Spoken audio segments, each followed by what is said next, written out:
We all know that battles are hard, but few imagine what it was truly like to face the desert and an enemy at the same time. Imagine waking to a sun that scorches every inch of your skin, sand that burns your feet, and thirst that gnaws at your mind. Every movement becomes a struggle, and every breath a test of patience. In today's video, we'll talk about why you wouldn't last 24 hours in the Battle of Badr. So let's not waste any time, and let's begin.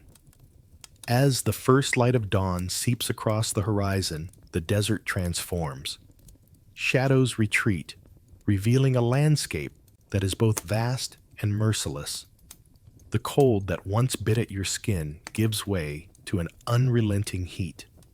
Each grain of sand underfoot seems to radiate the sun's growing intensity, turning the ground into a slow-burning furnace. You realize immediately that movement here demands more than willpower.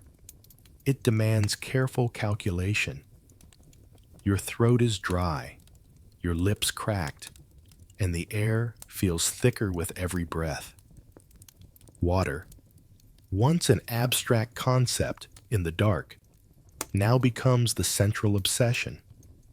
You notice the faint shimmer of heat rising from distant dunes, mirages that taunt with the promise of relief but offer none.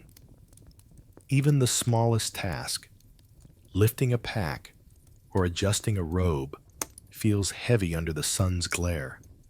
The desert sun is not merely hot, it is a test of patience and endurance. Sweat begins to bead along your forehead, rolling into stinging eyes. Every step must be measured, every pause calculated. The unshaded sand reflects the sun's rays upward, doubling the intensity, and you find yourself squinting against a brightness that feels unnatural. Shadows are short, fleeting, and offer almost no respite. Rocks and dunes become both landmarks and obstacles, constantly shifting in appearance with the sun's movement.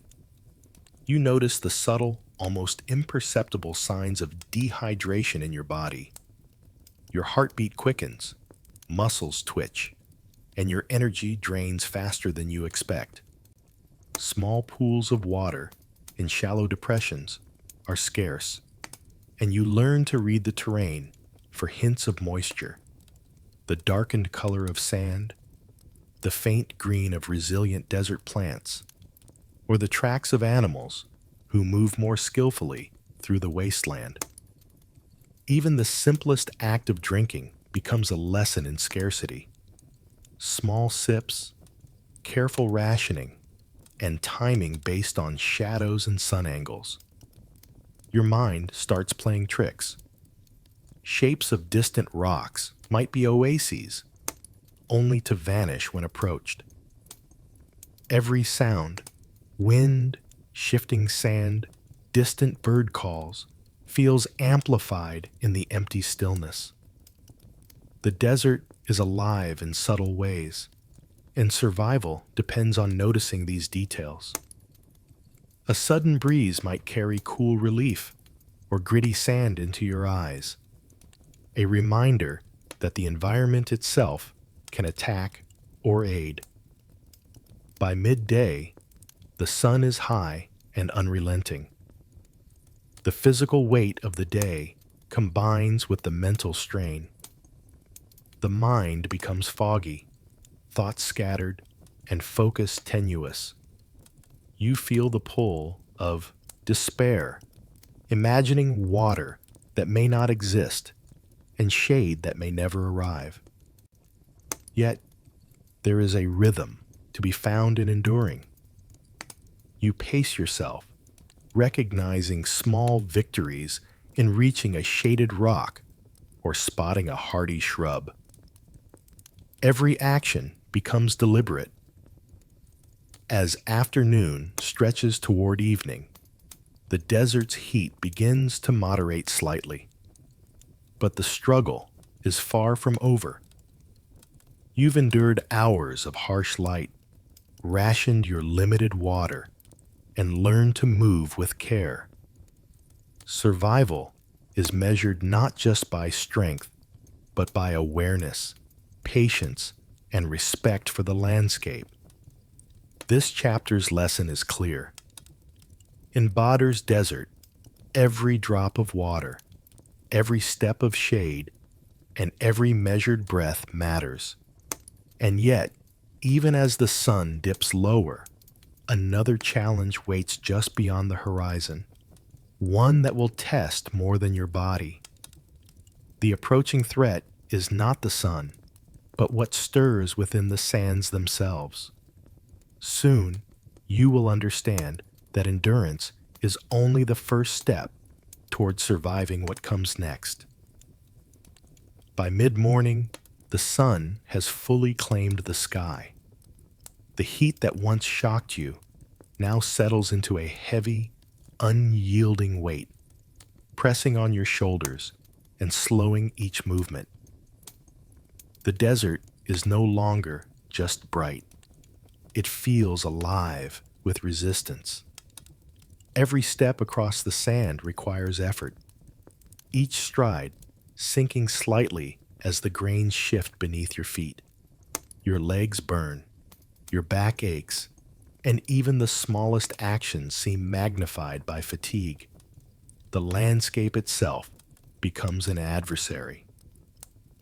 Uneven dunes, jagged rocks, and sparse vegetation force constant adjustment.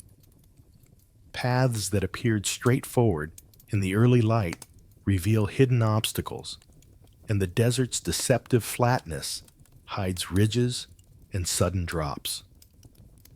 Walking in a straight line is nearly impossible.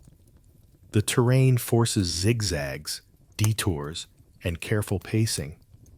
A misstep might not be fatal, but it wastes precious energy. And in this environment, energy is survival.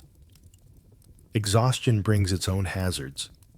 Muscles cramp unpredictably, breathing becomes ragged, and your mind struggles to maintain focus. The line between heat-induced weariness and actual danger blurs. Even a minor injury, a scrape from a jagged rock, a twisted ankle, could escalate into a serious threat without rest or water. The desert tests not only the body, but the mind's capacity to plan and react under pressure. You notice the subtle signs of terrain-driven fatigue. Sand slipping under your feet, heat shimmering off rocks, and the faint outlines of dunes shifting as if alive. Mirages appear more often now, teasing with false promises of relief. A distant pool, a patch of shade, a cluster of palms. Your brain, desperate for comfort, latches onto these illusions, only to be reminded that survival demands relentless focus. Every movement becomes deliberate.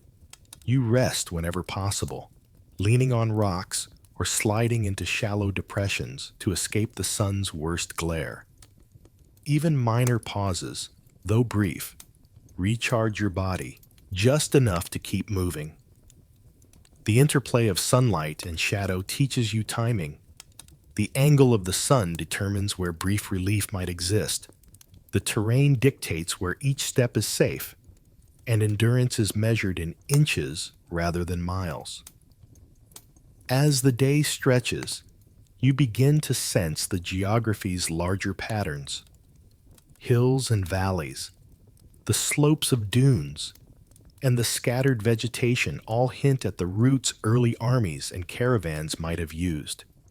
You see why strategic positioning mattered. Controlling higher ground, shading supplies, or guiding water sources could determine survival. These insights are vital for understanding not just personal endurance, but the broader movements of forces in Badr.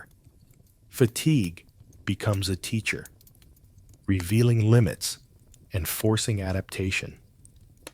You learn to distribute effort, pace your breathing, and notice minute cues in the sand, wind, and light.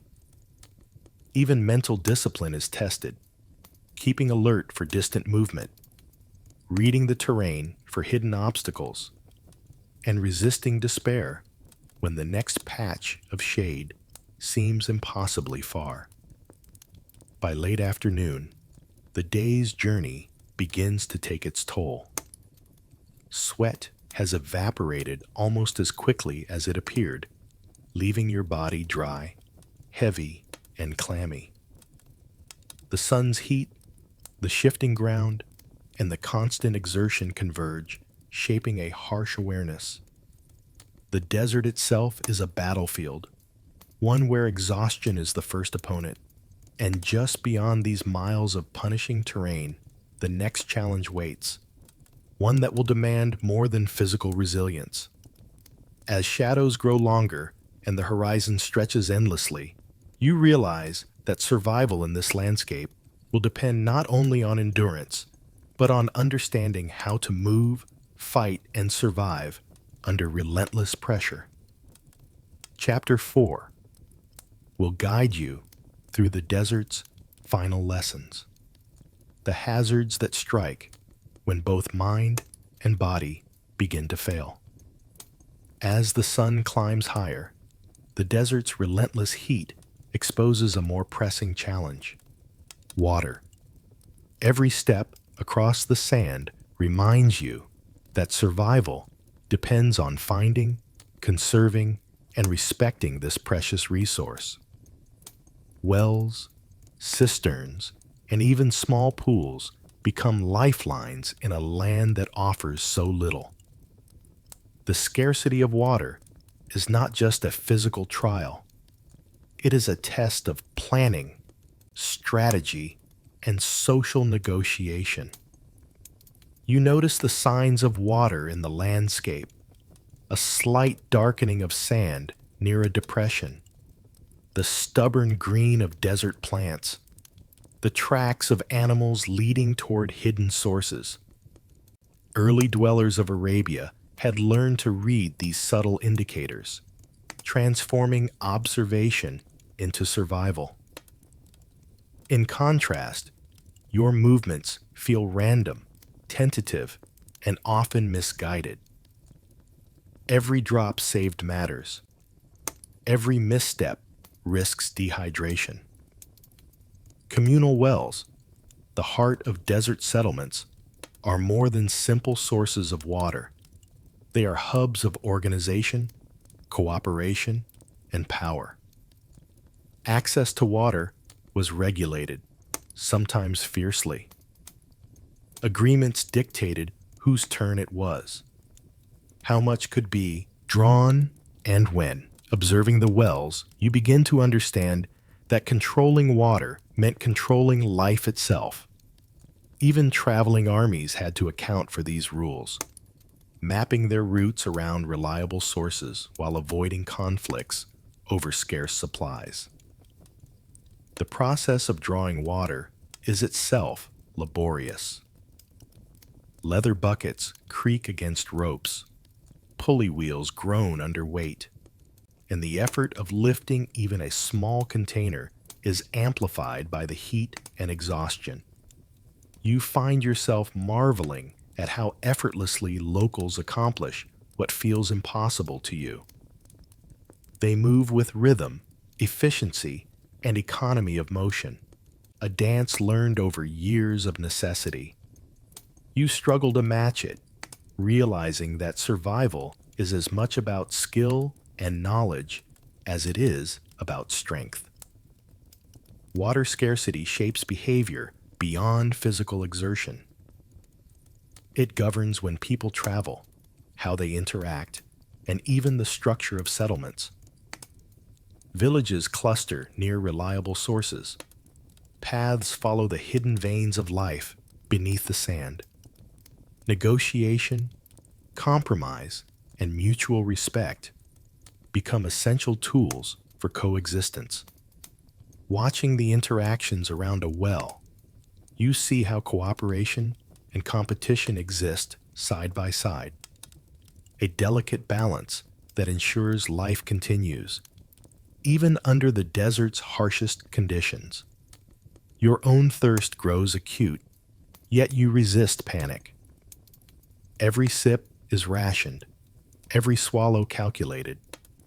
You begin to feel the desert's subtle teaching. Patience, observation, and planning are more powerful than raw strength. You notice the social dynamics around water, how trust is earned, how alliances form, and how disputes are quietly managed. Understanding this invisible structure becomes as vital as knowing where the next well lies. By mid-afternoon, the sun has driven home the lesson. Survival without water is impossible, and even access is a privilege won through knowledge, respect, and endurance. You begin to comprehend the intimate relationship between people and their environment. How scarcity drives innovation, social cohesion, and strategy. Every movement, every choice is framed by the presence or absence of water. As the day wanes, the desert continues to test your resolve. Wells provide life, but they are also markers of power, reminders that control of resources dictates outcomes far beyond thirst alone. You realize that the next challenge will demand not just endurance or knowledge, but the ability to move and act strategically across a terrain that punishes both ignorance and miscalculation. Chapter 5 will reveal how these lessons translate into tactics, positioning, and the careful orchestration of forces in the harsh desert. Even as you draw water from Badr's wells, a deeper awareness emerges. Scarcity breeds tension. The desert, already punishing, becomes a stage for conflict, not just over territory, but over survival itself. Every bucket filled, every ration sip, carries a silent message. Control resources, and you control life. In the distance, faint sounds stir, rumblings of movement, horses' hooves, and the occasional shout. The quiet tension that has blanketed the desert gives way to anticipation. You notice subtle signs of approaching forces. Dust clouds rise on the horizon, small at first, then growing as the wind shifts. The desert amplifies these sounds, the distant clash of metal, the rhythm of coordinated steps, and they settle into your chest like a warning drumbeat. Everyone around the wells becomes more alert, bodies stiffening, eyes scanning, fingers tightening on tools and weapons. The scarcity of water makes the arrival of others far more threatening. Even minor skirmishes could escalate into deadly confrontations when every drop is precious. Managing resources becomes a complex dance. Each decision, how much water to draw, when to move, how to protect supplies, carries strategic weight. You watch experienced desert dwellers coordinate silently, signaling with gestures, adjusting pace and placement to avoid unnecessary exposure. Their movements reveal an understanding of both the environment and human psychology. Controlling resources while anticipating opponents' actions is as critical as physical strength. The tension in the air is matched by the noise creeping closer. Carts creak, armor jingles faintly, and distant voices punctuate the wind. The desert, once empty and isolating, is now a conduit for information. Dust patterns reveal direction.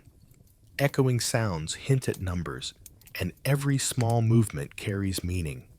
You learn that survival depends not only on what you hold, but how well you read these cues. A misjudged signal could lead to wasted energy, or worse. Amidst this rising awareness, you confront the human side of scarcity. Rivalries flare, eyes narrow, and silent calculations unfold. Everyone knows that control of water and food can turn the tide of any encounter. Simple gestures, passing a container, sharing rations, or claiming a shaded spot, become statements of strategy, revealing alliances and potential threats. You sense that the desert's harshness shapes not only bodies, but minds, teaching vigilance, patience, and opportunism. As the sun moves higher, the approaching forces become impossible to ignore. You feel the first stirrings of anxiety mixed with exhilaration, a recognition that what you've endured in heat, sand, and thirst is about to meet the unpredictable element of human conflict. The desert tests coordination, timing, and awareness. And now, these lessons must translate into action under pressure. By late afternoon, the sounds of movement merge with the visual cues of dust and shadow. You begin to understand the rhythm of desert strategy. Approach quietly, observe carefully, and conserve strength for critical moments. Every choice, from rationing water to positioning supplies, has immediate consequences. The desert, which once demanded endurance and patience, now demands calculation and foresight. And as the horizon fills with the silhouettes of approaching forces, you realize that scarcity and strategy are inseparable. Control of resources is control of survival, and survival hinges on perception, timing, and decisive action.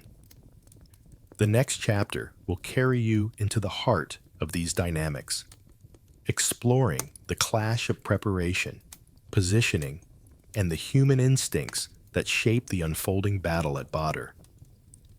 By mid-morning, the whispers in the wind solidify into movement. From every ridge and dune, shapes emerge, columns of soldiers, camels, and carts stretching across the horizon. The desert, once an empty expanse of sand and sun, becomes a stage for organization and preparation, yet it is deafening in its chaos. The clatter of armor, the shuffle of boots, and the braying of animals combine into a relentless symphony that presses on your senses. The physical strain of anticipation has been replaced by another: proximity to actual forces. Every motion must be measured.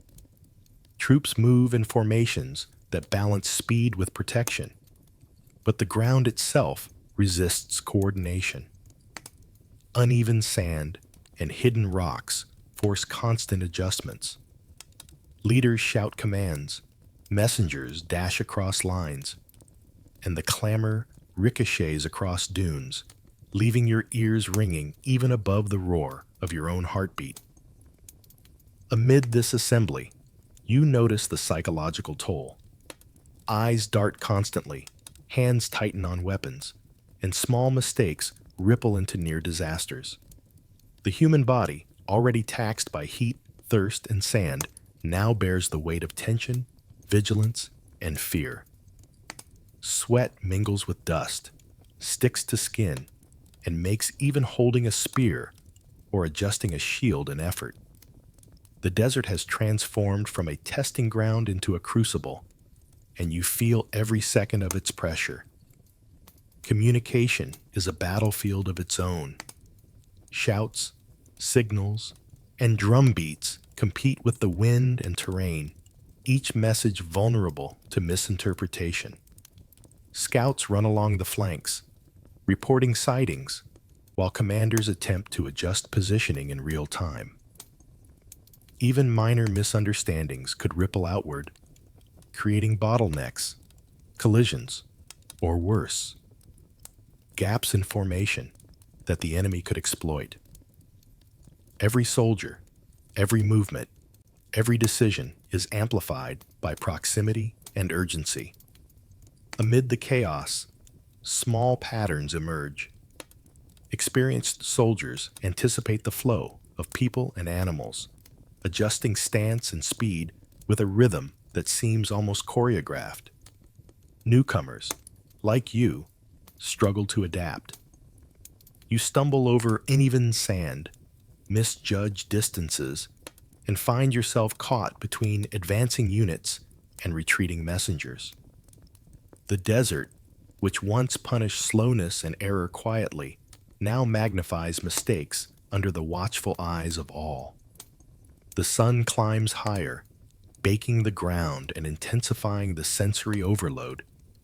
Heat, dust, and noise merge into a constant assault, leaving you aware of both your physical and mental limits. You must conserve energy, focus on positioning, and maintain awareness of peace surrounding troops. One misstep could cost more than fatigue. It could endanger those near you. In this environment, survival demands observation, adaptability, and timing. By late afternoon, formations are nearly complete. Troops settle into positions, and the cacophony shifts from random chaos to controlled movement. Orders are relayed, animals are corralled, and weapons readied. The desert, relentless and indifferent, remains a silent observer, while humans transform the landscape into a theater of strategy and power. Even as organization takes hold, tension simmers beneath every line. The anticipation that began with whispers in the wind now manifests in posture, breath, and gaze. You feel the weight of impending action, the unspoken awareness that once the clash begins, the desert will test not just endurance, but decisiveness, courage, and skill. And as the sun dips toward the horizon, shadows stretch across the assembled forces, hinting at the drama to come. Chapter 7 will carry you into the heart of the first engagements, where the roar of battle, the clash of weapons, and the chaos of combat will transform lessons in endurance, strategy, and anticipation into immediate survival. As the roar of hundreds begins to settle, a different kind of tension takes its place. The chaos of preparation gives way to rigid lines, measured movements, and silent understanding. Every soldier adjusts stance, checks equipment, and listens intently for the next command. The desert, still scorching under the lingering sun, becomes a stage not for frenzy but for restraint, teaching that survival and victory demand patience as much as strength. You notice the subtle routines of pre-battle discipline. Weapons are tested with precise motions, shields aligned with a practiced rhythm, and formations are reinforced silently. Even in exhaustion, there is purpose, a shared understanding that chaos can only be managed through organization, anticipation, and obedience. The mental strain is acute, waiting in place with bodies tense, muscles primed, and minds alert is almost as punishing as the desert sun itself. The waiting stretches endlessly. Each minute amplifies every sound: distant hooves, murmured commands, the scrape of armor against sand. The desert air, previously empty, now carries weight. The tension of thousands of individuals poised for action. You feel the pressure in your chest, the tautness in your shoulders, and the steady rhythm of your own heartbeat, aligning with the pulse of the assembled forces. Every glance across the lines becomes a study in focus, endurance, and trust in those beside you. Lessons of patience become crucial. A soldier who rushes risks breaking formation, exhausting themselves prematurely, or signaling weakness to an observant enemy. Every breath, every movement, and every glance is calculated. You begin to recognize how early armies relied not just on numbers, but on the discipline of individuals trained to withstand both this environment and the psychological strain of waiting. The desert, impartial and harsh, tests not only the body, but the mind's ability to remain steady under pressure. You observe small acts of preparation, water rations distributed sparingly, weapons cleaned and oiled, leaders walking lines to ensure readiness. Even minor errors, misaligned shields, slackened grips, or wandering eyes are corrected immediately. This choreography of anticipation reinforces that control over one's own body, and focus can become as decisive as control over terrain or resources. The sun dips lower, casting long shadows that stretch across the desert floor. Light and shadow play tricks on the eyes, exaggerating movements and making distant figures seem closer or larger than reality. Every soldier remains alert, aware that misjudging distance or timing could have immediate consequences. The mind strains to remain present, resisting distraction, fatigue, and fear. By evening, as the desert cools slightly, you feel a mix of tension and strange calm. Hours of standing ready, observing, and maintaining focus have conditioned both body and mind for the imminent clash. You sense the rhythm of the battlefield forming, even before the first strike. Discipline has tempered the initial panic of gathering hundreds into controlled anticipation, a quiet power that may decide the first moments of engagement. And as night begins to settle, casting a deep velvet over the sands, the stage is set. The soldiers, animals, and terrain are poised in tense harmony. Chapter 8 will lead you into the first movements of battle itself, where anticipation and preparation meet the chaos, noise, and fear of combat, and where every lesson learned in endurance, strategy, and discipline will be tested in full. The waiting finally ends, replaced by motion and tangible activity. Soldiers begin adjusting armor, hefting weapons, and checking supplies in a rhythm you struggle to match. Every movement reminds you of what you lack: conditioning, strength, and experience in handling the physical demands of an army in the desert. The weight of shields and swords is multiplied by exhaustion from heat, dehydration, and tension, and even the simplest adjustments feel like monumental effort. You notice the expertise of others immediately. Experienced fighters move with economy and purpose, shifting heavy loads without strain, adjusting belts and straps almost instinctively, and coordinating with comrades as if part of a larger organism. In contrast, you fumble, muscles stiff, and joints aching from previous hours of sun and sand. The desert has already taxed your body, and now these preparations threaten to push you past your limits. The sun climbs higher, baking the sands beneath your feet. Each action, lifting a shield, swinging a sword, or carrying water, becomes a test of endurance. Sweat streams freely, soaking tunics and chafing skin. The air is thick and hot, each inhalation burning the throat. Even the minor tasks of positioning equipment or adjusting armor become exercises in balance, stamina, and focus. Your body screams, but the world demands efficiency. Observing the veterans, you recognize the critical importance of technique.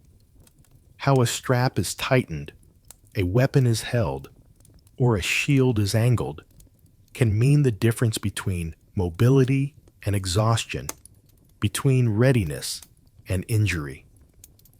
The desert magnifies these differences. Small mistakes are costly, and even seemingly minor inefficiencies accumulate into fatigue that can compromise performance once the clash begins. Hydration and nutrition are fleeting considerations. Rations are simple and scarce. Water carefully distributed. Each sip and bite must be timed to avoid cramps or nausea. Yet the desert sun saps appetite and thirst alike. The interplay of heat, exertion, and limited resources creates a physical calculus that only seasoned soldiers understand. Every move is measured, every breath conserved, and every step calculated. You begin to feel the mental toll of the physical strain. Anxiety mixes with exhaustion, making coordination harder, reflexes slower, and concentration fragile. Even minor frustrations, catching a strap wrong or stumbling over uneven sand, magnify under fatigue. Survival in the desert is no longer an abstract idea. It is the repetitive calculation of body, equipment, and environment under unrelenting stress. By late afternoon, your body has adjusted slightly, but the lesson is clear. Physical preparedness is inseparable from survival. The desert has a way of exposing weakness, punishing the untrained, and rewarding only those who can adapt. You watch as seasoned soldiers continue seemingly effortless routines, moving heavy packs and weapons in harmony with the terrain, demonstrating that skill and conditioning are as vital as courage. As shadows lengthen and the sun softens, the army's movements take on a rhythm, shifting, adjusting, and readying for the moments to come. You realize that the true test is approaching, where anticipation, discipline, endurance, and preparation converge in immediate and unforgiving action. Chapter 9 will take you into the first exercises of coordinated movement as the army begins to advance across the harsh desert terrain and the lessons of preparation meet the reality of motion under pressure. The clang of metal and the rhythm of disciplined movement are suddenly pierced by sound, the unmistakable war cries of the approaching enemy. What you imagined as distant tension becomes immediate, loud, and terrifying. Voices rise across the sand, each shout carrying intent, fear, and aggression, vibrating through the ground beneath your feet. The desert, which had been a stage for endurance and preparation, now becomes an arena of auditory assault, and your body reacts before your mind fully registers. Every scream and shout carries information. Experienced soldiers read tone, direction, and cadence as cues for movement, alerting comrades to position, weakness, or intent. You strain to interpret the sound, but the chaos overwhelms you. The human voice, amplified by adrenaline and fear, becomes another layer of challenge layered atop the heat, exhaustion, and weight of armor. Even the most basic task, lifting a weapon or adjusting a shield, feels monumental under this new sensory pressure. The desert amplifies the cries. Wind carries and bends sound unpredictably, making it difficult to gauge distance or numbers. What seemed faint moments ago now crashes against your ears, echoing off dunes and rocks, merging with the clang of metal and the shuffling of troops. Your heartbeat accelerates, and you feel the familiar edge of panic, the psychological stress of waiting replaced by the shock of imminent confrontation. Amid the sensory overload, you notice the disciplined responses around you. Soldiers shift, knees bend, grips tighten, and eyes track movement with precision. Years of experience allow them to interpret and act almost instinctively. In contrast, your own reactions are slower, muscles stiff, and mind racing. The desert's lessons in endurance, positioning, and anticipation now collide with raw, chaotic human energy, testing both physical and mental limits. The first charges, the initial shouts, and the movement of troops teach a harsh lesson. Battle is a symphony of noise, and survival requires filtering chaos into actionable decisions. A single misstep, a delayed reaction, misread shout, or overextended motion can expose you to danger. The desert, indifferent to fear or hesitation, amplifies these consequences, turning every error into immediate feedback. Even small sounds, an armored footstep, a shouted command, or the bray of a horse, carry weight. You realize that battle is not just physical exertion, but hyper-awareness, where listening becomes as important as moving, where interpretation of noise can dictate life or death. The mind strains to prioritize, focusing on what matters while blocking out what can't be acted upon. As the hours stretch, you begin to see patterns amidst the chaos. Commands are relayed in waves. Troops shift positions in unison, and every shout aligns with action. Discipline learned in waiting and preparation transforms into coordinated response, illustrating that previous lessons in patience, endurance, and awareness were not abstract. They are the foundations of survival. By late afternoon, the desert vibrates with human energy. Thousands of voices, movements, and instruments merging into a relentless roar. Your body, already burdened with heat, armor, and fatigue, must now respond in real time.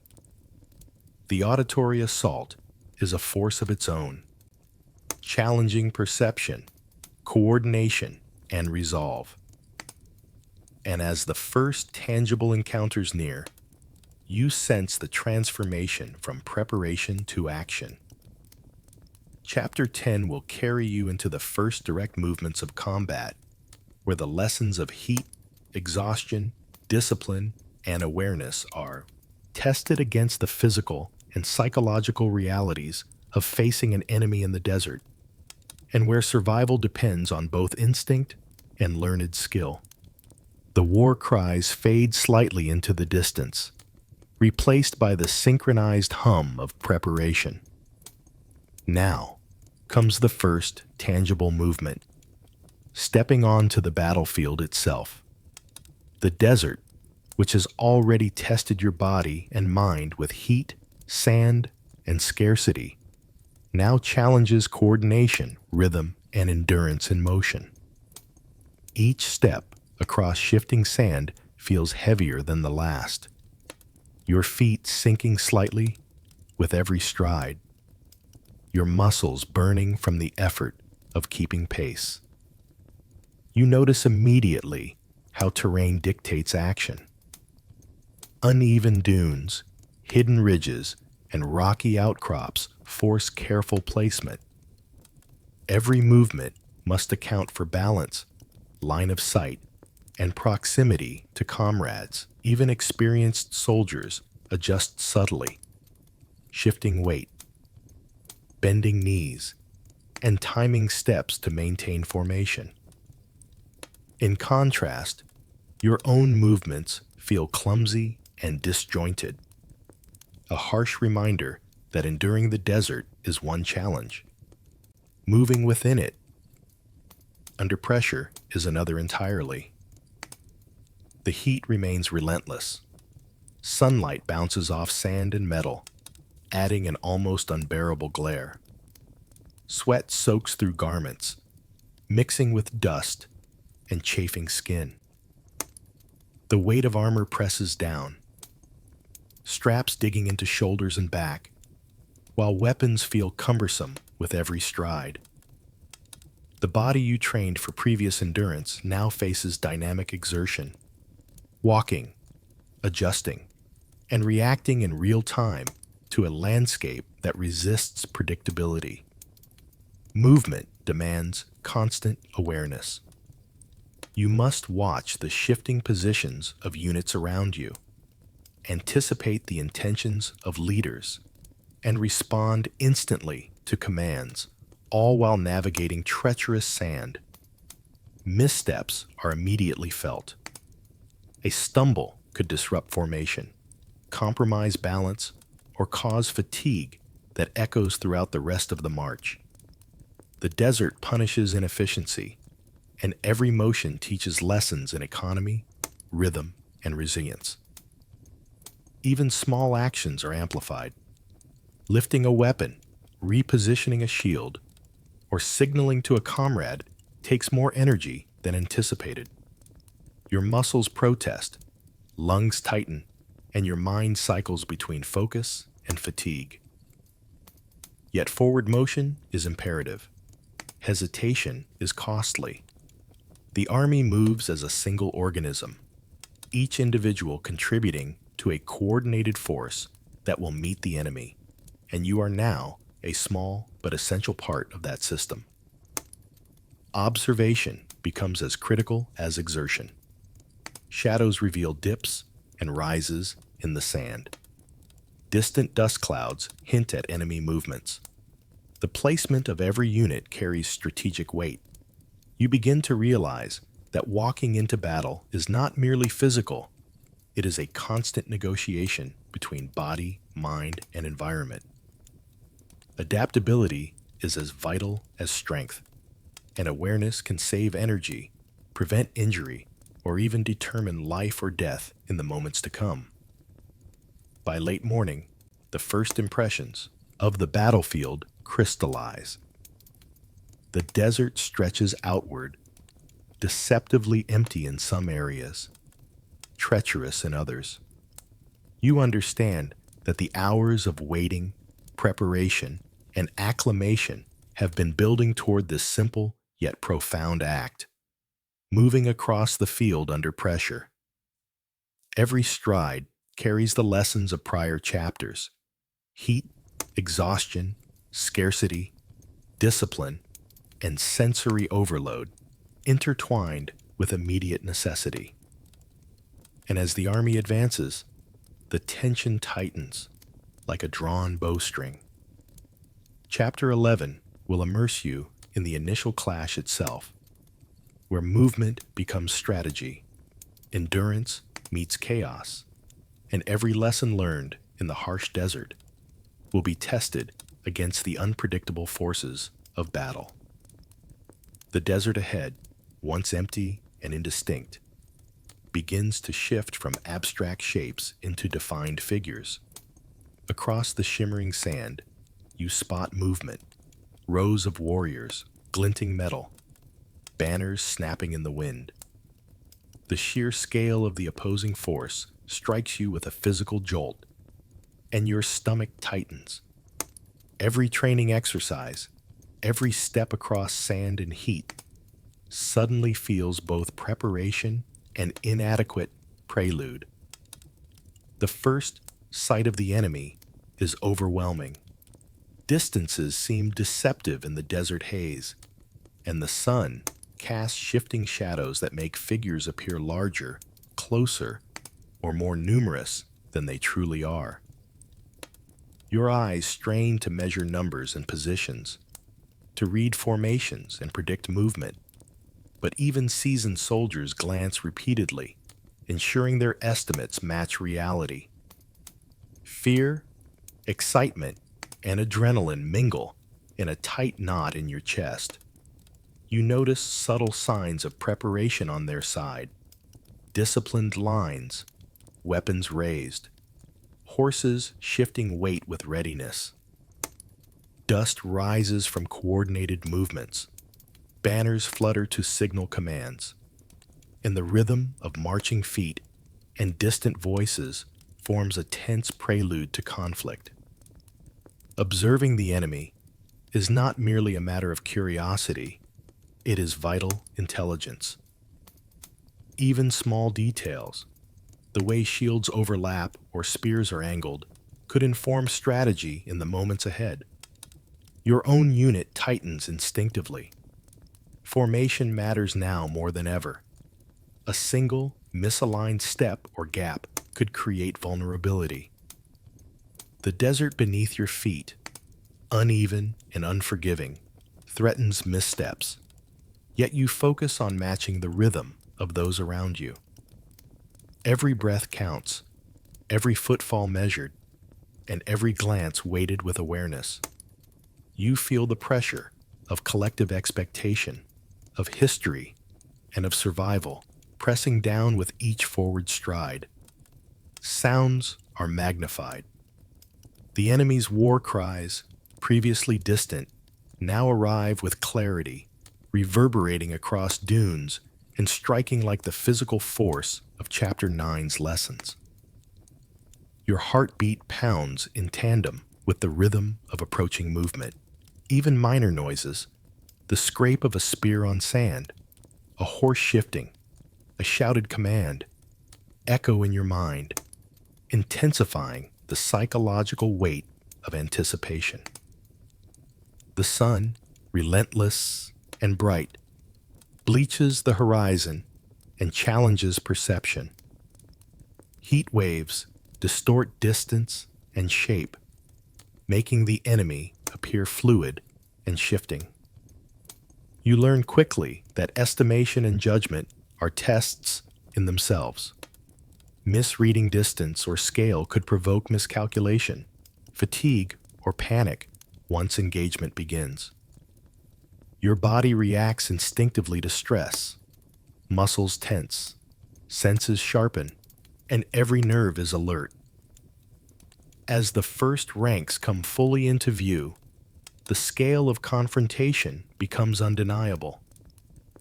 Thousands of warriors, each prepared for the struggle, stretch across the desert floor. The enormity of the task ahead presses into your consciousness. What began as a test of endurance and patience is about to escalate into a clash of both physical and mental extremes. By late morning, the opposing lines are clear, static in their discipline, yet charged with energy, ready for the moment when movement, strategy, and sheer will collide. You realize that all the lessons of preparation, armor, hydration, discipline, endurance, awareness, are about to meet the unpredictable chaos of combat. Chapter 12 will carry you into the initial clash, where the anticipation of movement transforms into the immediate, chaotic reality of battle, and every prior trial becomes a tool for survival. The moment your eyes settle on the enemy, the desert seems to close in and your body reacts before your mind fully comprehends the threat. Heart hammering, muscles stiffening, breath catching. Fear, previously abstract in practice drills and anticipation, now floods every nerve. It is no longer a distant possibility. It is immediate, visceral, and relentless. You notice the paradox of awareness. The more you see, the less you feel in control. Every detail, the alignment of shields, the gleam of weapons, the confident posture of opposing soldiers registers as evidence of their readiness, amplifying the sense of vulnerability. Your stomach tightens, a cold weight in your chest, and adrenaline surges through the limbs that simultaneously want to flee and stiffen for action. The desert amplifies perception. Heat, shimmering sand, and the unrelenting brightness focus your mind on the enemy, stripping away distractions and forcing attention into acute, almost painful clarity. Every sound, the scrape of armor, the distant command, the neigh of horses, echoes unnaturally in your ears. The brain interprets these stimuli as immediate threats, heightening the sense of urgency and triggering the body's fight or flight responses. You feel the physical manifestations of panic: shallow breathing, trembling hands, a tightening in your throat and jaw. Simple motions become difficult. Lifting a weapon, adjusting armor, even taking a step requires conscious effort. Your mind cycles through scenarios, calculating worst-case outcomes in fractions of seconds, while your body reacts instinctively, often contrary to rational thought. The desert tests not only endurance, but also your neurological capacity to process real mortal danger under extreme conditions. Around you, others maintain composure, honed by training and experience. Their calm movements highlight your own vulnerability, emphasizing the contrast between instinctive panic and controlled discipline. You realize that surviving this moment requires more than courage. It demands focus, regulation of fear, and the ability to convert raw adrenaline into usable energy, rather than letting it paralyze action. The psychological weight grows heavier with proximity. As distance closes, individual features emerge: faces, eyes, gestures, the quiet confidence of those trained for combat. Fear intensifies because the threat is no longer abstract. It is personal and present. Every instinct warns you of danger, but every prior lesson, endurance, discipline, awareness, reminds you that panic is itself a risk.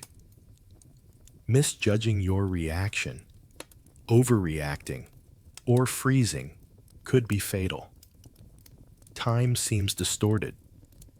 Seconds stretch and contract unpredictably.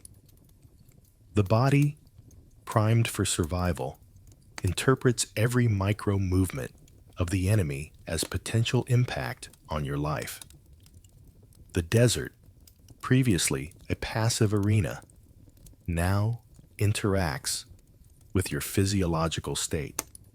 Heat amplifies fatigue, sand interferes with stability, and sunlight blinds precision, all magnifying the intensity of fear. You begin to understand how ancient warriors trained not just bodies but minds. Preparation, repeated exposure, and the slow building of endurance allow soldiers to act despite terror. Modern sensibilities, untested in these extremes, struggle against the raw immediacy of threat. You sense that survival will depend on harnessing fear, not denying it, converting physiological panic into deliberate, controlled movement. By the time formations are fully engaged and the first commands are shouted, your body has registered every danger every obstacle, and every possible consequence of action and inaction. Chapter 13 will move you into the initial engagement itself, where the full weight of preparation, endurance, discipline, and raw psychological pressure collide in the first moments of combat. The first moments of contact overwhelm every sense. The desert, once a static expanse of sand and sun, becomes alive with motion, noise, and impact. You are engulfed in a sensory storm, the clang of metal on metal, the cries of combatants, the neighing of horses, and the shuffling of feet across uneven sand. Every sound, shadow, and movement demands immediate interpretation, yet your mind struggles to process it all. Tunnel vision narrows your perception. You catch only fragments: the glint of a spear, the angle of a shield, the fleeting flash of an opponent's movement. The brain prioritizes threats, but the desert and human chaos conspire to present more than you can handle. Your hands tremble, gripping your weapon tightly, yet the muscles themselves seem to resist commands, stiff with adrenaline and fatigue. Smells and textures intensify the assault. Sweat mingles with dust and the sharp tang of metal, stinging nostrils and drying the mouth further. Sand gets into every seam of clothing and armor, scraping skin and making movement more difficult. The heat persists, radiating off sun-bleached rocks and sand, a silent, invisible foe that saps endurance even as you focus on the living threat. Every instinct reacts before thought. You dodge, step, and shift, sometimes anticipating correctly, other times overcompensating, risking imbalance or exposure. The coordination you've built through previous chapters, armor management, endurance, positioning, is tested against the unpredictability of combat, where humans move like shifting dunes and the ground itself refuses predictability. Amid the chaos, your mind races to retain focus. You attempt to follow commands, match the rhythm of your unit, and observe openings in enemy lines. But the flood of sensory input threatens to break attention. You realize that prior lessons in discipline and endurance are now survival tools. Regulating breath, channeling adrenaline, and prioritizing immediate actions over abstract fear. The psychological weight is immense. Each shouted command, each clash of weapons, and each sudden movement reminds you of mortality. The desert amplifies risk and reduces reaction time. You must think, move, and act faster than instinct alone, translating prior preparation into instinctive yet controlled response. Mistakes are punished immediately, and every small decision can ripple across your survival and that of those beside you. Chaos also reveals patterns, fleeting yet critical. Experienced soldiers respond with rhythm and efficiency, creating waves of coordinated movement that guide engagement. Observing these patterns allows you to find temporary footholds in the torrent of noise and motion, following a unit, matching a step, timing a swing, or reading an opponent's stance. The battlefield is both unpredictable and patterned, a paradox that challenges body, mind, and perception simultaneously. By mid-battle, your senses are fully immersed. Sound, light, heat, and motion converge into a relentless storm. pain and fatigue exist alongside sharp alertness. Every prior trial, endurance under heat, scarcity of resources, armor management, waiting intention, and psychological training now converges in real time. Survival demands integration of all these lessons, executed under pressure that modern humans rarely endure. And as the first waves of the clash subside, you begin to understand the complexity of battle in this environment. Chapter 14 will delve into the ebb and flow of the fight, showing how strategy, endurance, and split-second decision-making combine to determine the unfolding outcome, and how every sensory assault, every physical strain, and every psychological challenge shapes the outcome of survival in the desert battlefield. The dust settles, or at least it pretends to, long enough for you to glimpse the true immediacy of combat. Opponents now occupy the space just meters away. Their eyes, weapons, and movements are no longer distant shapes, but tangible threats, each one capable of ending life in an instant. The chaos of shifting positions and blinding sand transforms into an intimate, terrifying confrontation where every instinct is tested. Your heart pounds so violently it seems to echo through your entire body. You grip your weapon tighter, knuckles white, and feel the weight of armor and weaponry more acutely than ever. Each swing, each parry, and each step requires precision, yet your muscles are fatigued, your movements slowed by exhaustion from heat, dehydration, and the relentless sensory assault. Mistakes here are not abstract. They are lethal. The psychological intensity is staggering. Fear sharpens perception, but also threatens paralysis. Tunnel vision narrows your awareness to immediate danger, sometimes excluding allies or threats from peripheral vision. Every sound, the clang of metal, the grunt of effort, a cry of pain, pierces through the roar of dust and wind, signaling threats you must respond to instantly. Your mind races, prioritizing survival while trying to follow formation and commands.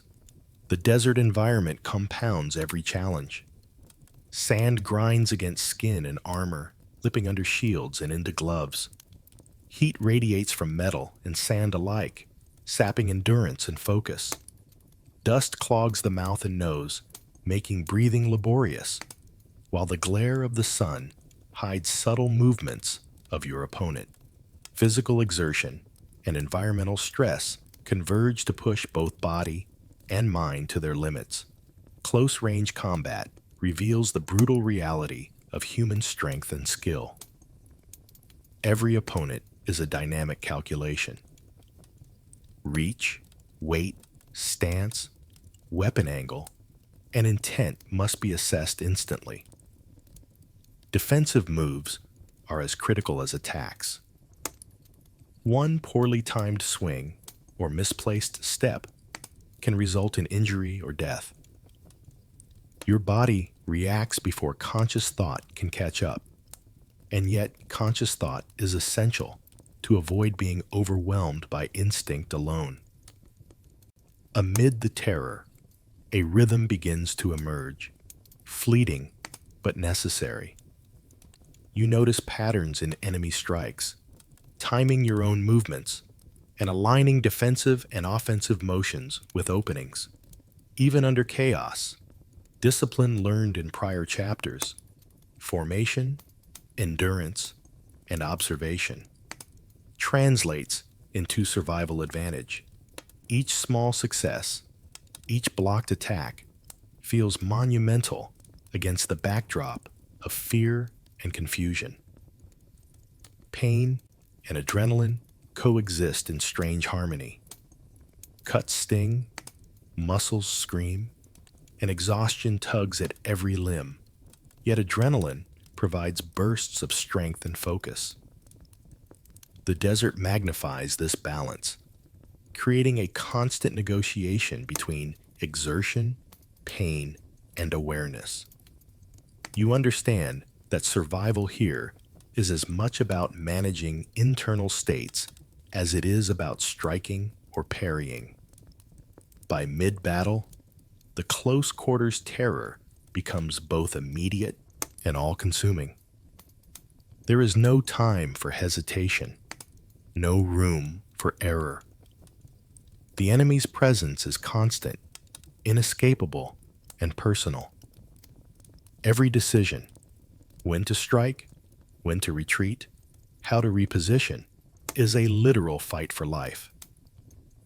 And as you continue to engage, aware of both environment and enemy, Chapter 15 will explore how waves of attack, strategy, and sheer endurance combine, showing the relentless flow of battle and the physical and psychological demands of sustaining action over prolonged periods in the desert's unforgiving heat and chaos.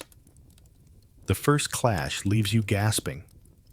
Standing upright, holding a weapon, and simply staying in formation feels like a minor triumph. The enemy presses, the ground shakes with synchronized movement, and metal bites metal in a symphony of destruction. Every fiber of your body screams in protest, muscles burning, lungs straining, and heart pounding. Yet the flow of battle continues relentlessly around you. Ancient combat demanded more than courage. It demanded extraordinary physical conditioning.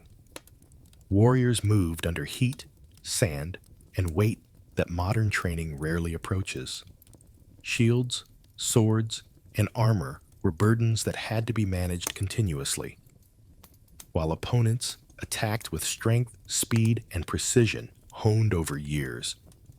Even brief exertion becomes punishing when combined with exhaustion, thirst, and psychological strain. You quickly notice the difference between seasoned fighters and newcomers. Experienced soldiers shift weight efficiently, conserve energy, and strike with measured force. Every movement is calculated, yet fluid. In contrast, your own motions feel clumsy, each swing more taxing than the last.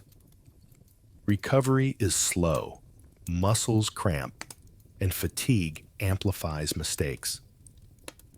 The desert magnifies every limitation, punishing those unprepared for sustained, intense exertion. Endurance becomes survival. Running across sand, holding a shield aloft, adjusting armor, and striking repeatedly require coordination between cardiovascular output, muscular strength, and precise timing. Small errors, hesitation, misplacement of a foot, or overextending an arm can mean collapse under weight or exposure to attack. The body is tested continuously, leaving no room for inefficiency. Hydration and nutrition play a subtle but critical role. Sweat pours freely, energy is drained rapidly, and muscles seize if intake cannot keep pace. Ancient soldiers trained to ration both body and resources, developing habits and conditioning that allowed prolonged exertion in harsh conditions. Modern minds, unaccustomed to such extremes, struggle to adapt in real time. You realize that every ounce of energy must be managed consciously, or the desert and combat will exploit weaknesses mercilessly. Even posture is a skill. Shield angles, stance width, and grip strength are all constant considerations. Standing upright is itself a feat. When your body is fatigued, armor digs into skin, and every breath is hard-won. Each adjustment saves energy or prevents injury. Yet every movement consumes calories and mental focus. Survival in battle is an ongoing negotiation between strength, stamina, and awareness. The mental component amplifies physical strain. Adrenaline spikes, fear sharpens senses, and the mind demands split-second decisions under extreme duress. Mistakes become more costly as fatigue accumulates. Each strike avoided, each block maintained, is a combination of muscle memory, anticipation, and sheer willpower. Physical conditioning and psychological resilience are inseparable in this environment. By the midpoint of engagement, you recognize the enormity of what ancient warriors endured.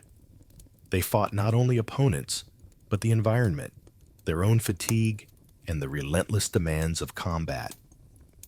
What seems like mere survival is, in reality, a testament to discipline, strength, and stamina cultivated over years. Modern expectations of brief exertion cannot prepare someone for the continuous intensity of desert warfare. And as the clash continues, Chapter 16 will take you into sustained maneuvers, showing how armies manage exhaustion, maintain formation, and leverage stamina and strength in long stretches of combat, demonstrating that victory depends as much on endurance as it does on tactics, skill, or courage. The body rebels. Every muscle protests, every joint screams, and your mind whispers a single, irresistible command: run. The instinct to survive, honed over millennia, rises above discipline, strategy, or honor. You feel the pull of retreat as sharply as the weight of your weapon. For a fleeting moment, fleeing seems not only reasonable, but necessary. Fear is no longer abstract. It courses through your veins. The enemy's presence, the roar of battle, and the relentless demands on your exhausted body converge into a primal signal. Escape now or perish. Your legs tense, ready to bolt. Yet the formation, orders, and centuries of accumulated military knowledge press against that impulse. You struggle internally between instinct and duty, between survival and the expectation of endurance. The desert itself magnifies this tension. Heat radiates from the sand, stinging the skin and sapping energy. Every step requires effort as feet sink into loose dunes. The sun blazes overhead, draining reserves already stretched thin by exertion and armor. Even moving within formation feels like fighting both the earth and your body simultaneously. Around you, seasoned warriors maintain composure. Their movements are economical, their breathing controlled, and their eyes focused. They do not allow the body's instinctive urge to dictate action. They channel it, transforming fear into heightened awareness, reflexive responses, and strategic positioning. You glimpse the gap between raw instinct and trained endurance, realizing why ancient soldiers survived where modern bodies falter. The mind struggles to assert control. Each heartbeat signals potential failure. Each muscle cramp a warning, yet the fight or flight response persists, demanding immediate reaction. Even small threats, a misstep, an opponent's sudden movement, a distant shout, trigger adrenaline surges that tempt flight. Resisting this requires conscious effort, mental focus, and relentless self-discipline. The psychological toll of proximity amplifies physical strain. The closer the enemy, the louder the shouts, the sharper the clang of weapons, the stronger the compulsion to flee. You understand that combat is not just a test of muscles or stamina, but of nerve and willpower. Survival is as much about managing instinct as it is about responding to external danger. Every action becomes a negotiation. Step forward or step back. Swing or block. Stand or retreat slightly.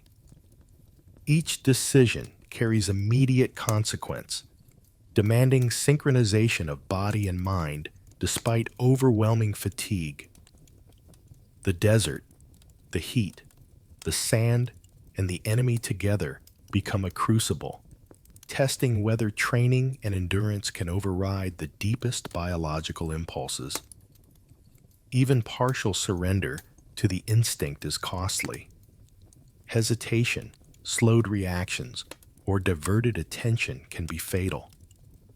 Ancient warriors mastered the art of resisting this urge, converting panic into tactical advantage, using adrenaline to sharpen perception rather than scatter focus. Modern observers, unaccustomed to continuous mortal threat, experience the full weight of instinctive fear, body and mind simultaneously betraying and guiding them. By the end of initial engagement, the struggle between flight and duty becomes a defining challenge. The urge to run is never absent. It must be managed constantly, integrated with learned discipline, and converted into controlled action. Chapter 17 will show how units stabilize under pressure, transform panic into coordinated movement, and maintain effectiveness even as instinct and exhaustion threaten collapse, demonstrating that control over the mind is as essential as control over the body in desert combat. The sand is unyielding. Every step sinks slightly, forcing muscles to work harder, demanding more energy than you imagined possible. Even as fear tempts you to flee, your body groans under the strain of movement, armor, and weaponry. The desert itself becomes an adversary, pressing against every stride, sapping stamina, and magnifying the exhaustion already building from relentless combat.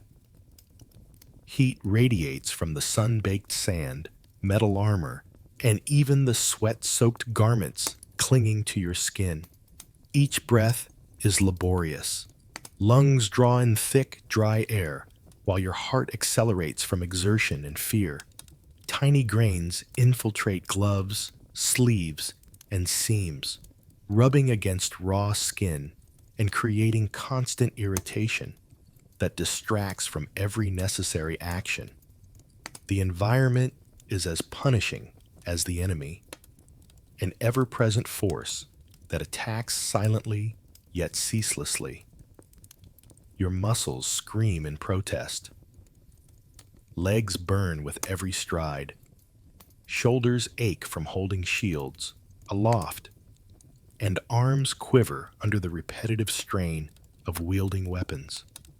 Fatigue sets in faster than expected, threatening to compromise balance, speed, and reaction time. The desert punishes every inefficiency in movement. A misstep, a slightly mistimed block, or a wasted swing compounds exhaustion, reducing the margin for survival. Even hydration cannot rescue you fully. Each sip of water is precious, barely enough to offset sweat loss, and drinking too fast triggers nausea. Your body teeters on the edge, forced to reconcile internal limits with external demands. The desert amplifies every vulnerability, exposing weaknesses that rigorous preparation may not have fully erased. Beyond the physical strain, the mind wrestles with relentless pressure. Pain, fatigue, heat, and threat converge into constant distraction. Decision-making slows, reflexes dull, and each movement feels more deliberate yet more exhausting.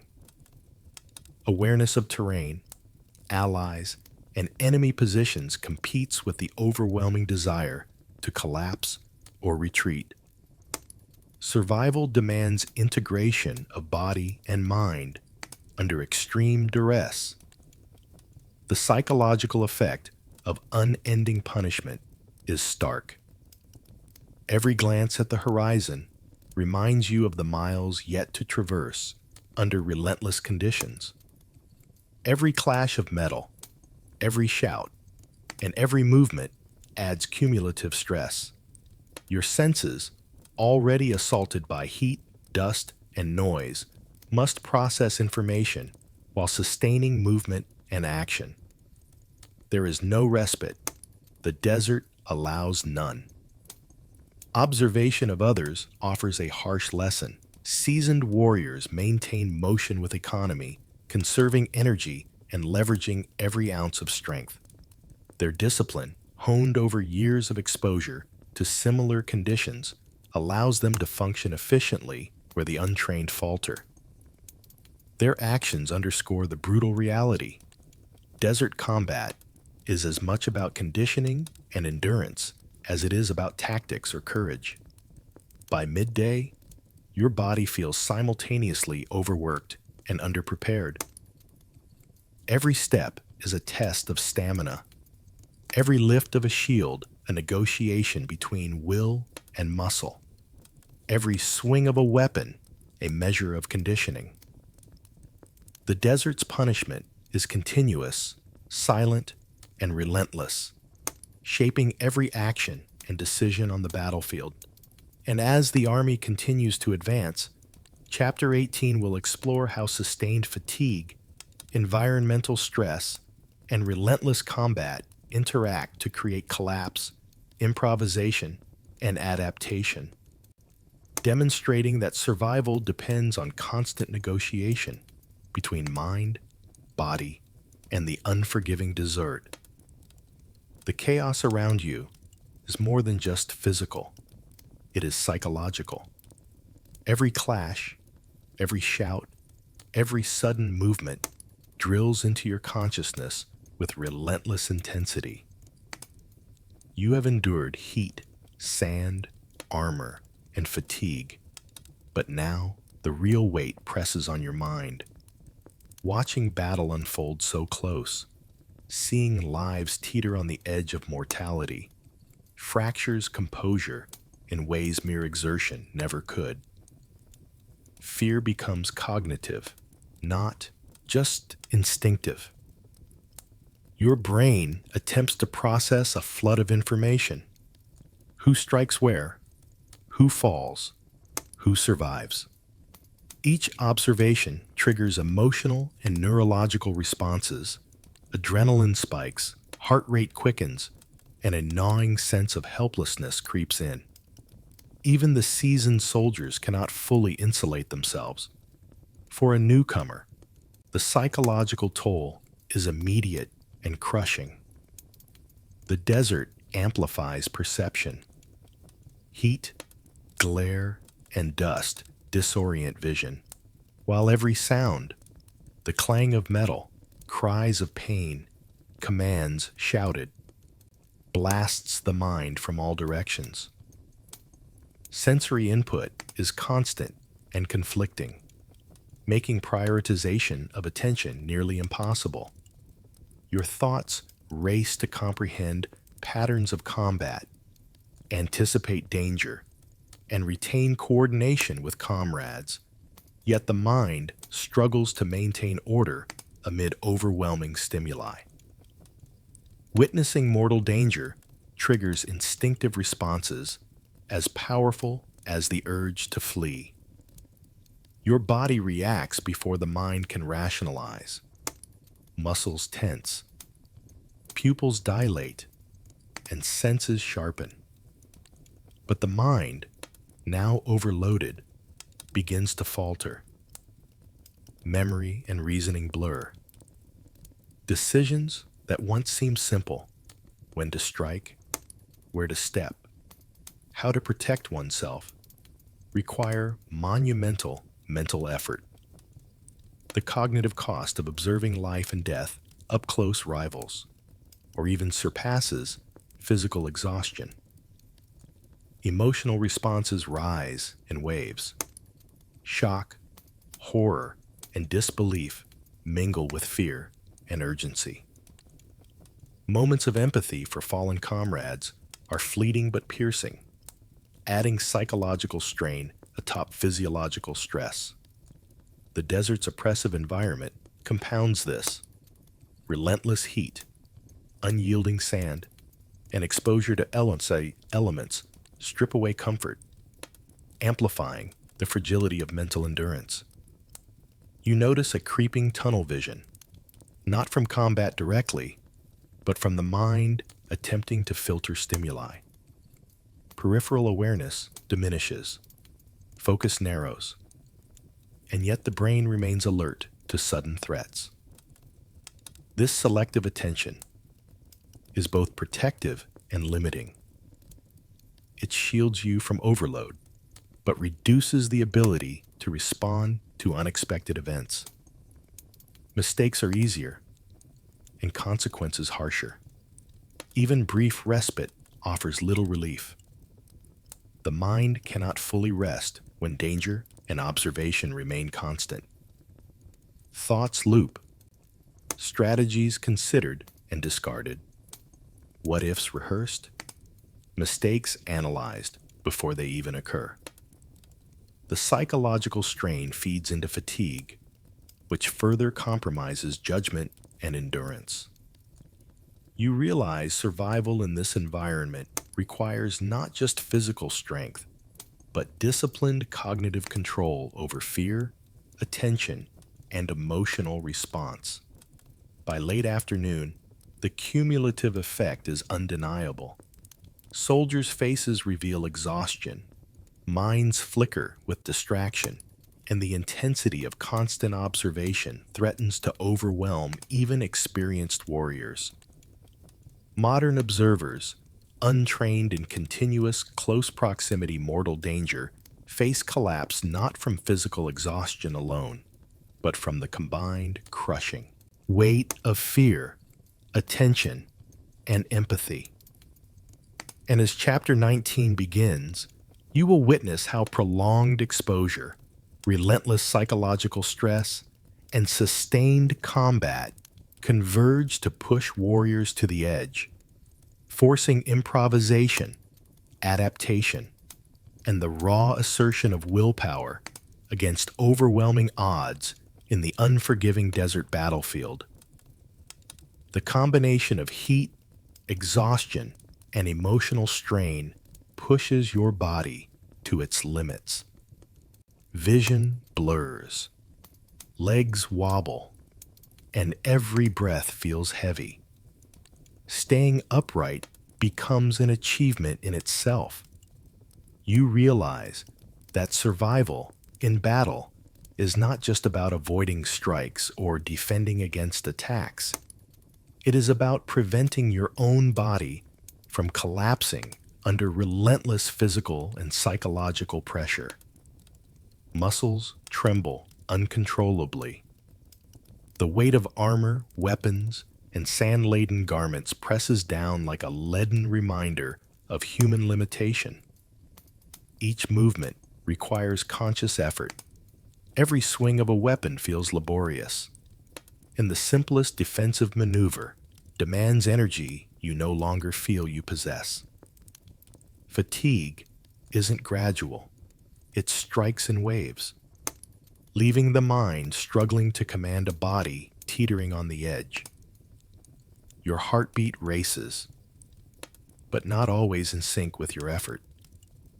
Adrenaline surges unpredictably, sometimes giving brief bursts of strength, other times leaving limbs heavy and unresponsive. The mind, already taxed by fear and observation of death around you, fights to maintain focus. Even standing still requires more concentration than running or swinging a weapon in practiced circumstances. Breathing becomes an exercise in endurance. Each inhale is thick with dust, dry heat, and the tang of exertion. Your lungs strain to process oxygen while maintaining a pace necessary to sustain motion and reaction. Dehydration gnaws at the edges of your awareness, making thoughts sluggish and reflexes slower. Modern humans, unaccustomed to continuous exposure to such extremes, feel the fragility of consciousness pressing down with every second. Heat and blood flow compete in strange ways. The sun drains energy from muscles, while internal struggle pumps adrenaline through veins. Lightheadedness creeps in, making terrain appear uneven. Allies and enemies merge into shifting shadows, and reaction time slows dangerously. One misstep, one lapse in judgment, could mean collapse, and the desert punishes hesitation without mercy. Your mind oscillates between awareness and fog. You see enemies approach, hear commands shouted, feel armor digging into raw skin, yet part of you drifts into faint reverie, an instinctive, protective mechanism against overload. Each return to consciousness demands effort, a reminder that survival requires constant negotiation between mental clarity and physical capability. The psychological weight of proximity compounds the physical. Observing death, injury, and chaos amplifies fatigue, triggering stress hormones that clash with already taxed muscles and organs. Pain, fear, and exertion combine into a multi-layered challenge where maintaining consciousness is itself a battle. The desert becomes a silent opponent, indifferent to suffering, heat, and exhaustion, magnifying the struggle with every step and breath. By mid-afternoon, the lesson is clear. Ancient warriors trained not only to strike, defend, or advance, but to endure the relentless assault on body and mind that could otherwise render them helpless. Survival depends on integrating stamina, strength, awareness, and mental fortitude to resist collapse, maintain function, and continue fighting despite the instinct to succumb to heat, fatigue, or terror. Chapter 20 will show how prolonged engagement in such extreme conditions tests the limits of human endurance further, demonstrating that historical combat was as much a battle of consciousness and resilience as it was of weapons and strategy. Disorientation sets in like a fog, thick and unrelenting. The horizon wavers, landmarks dissolve into heat haze, and every sound blends into an indistinguishable roar.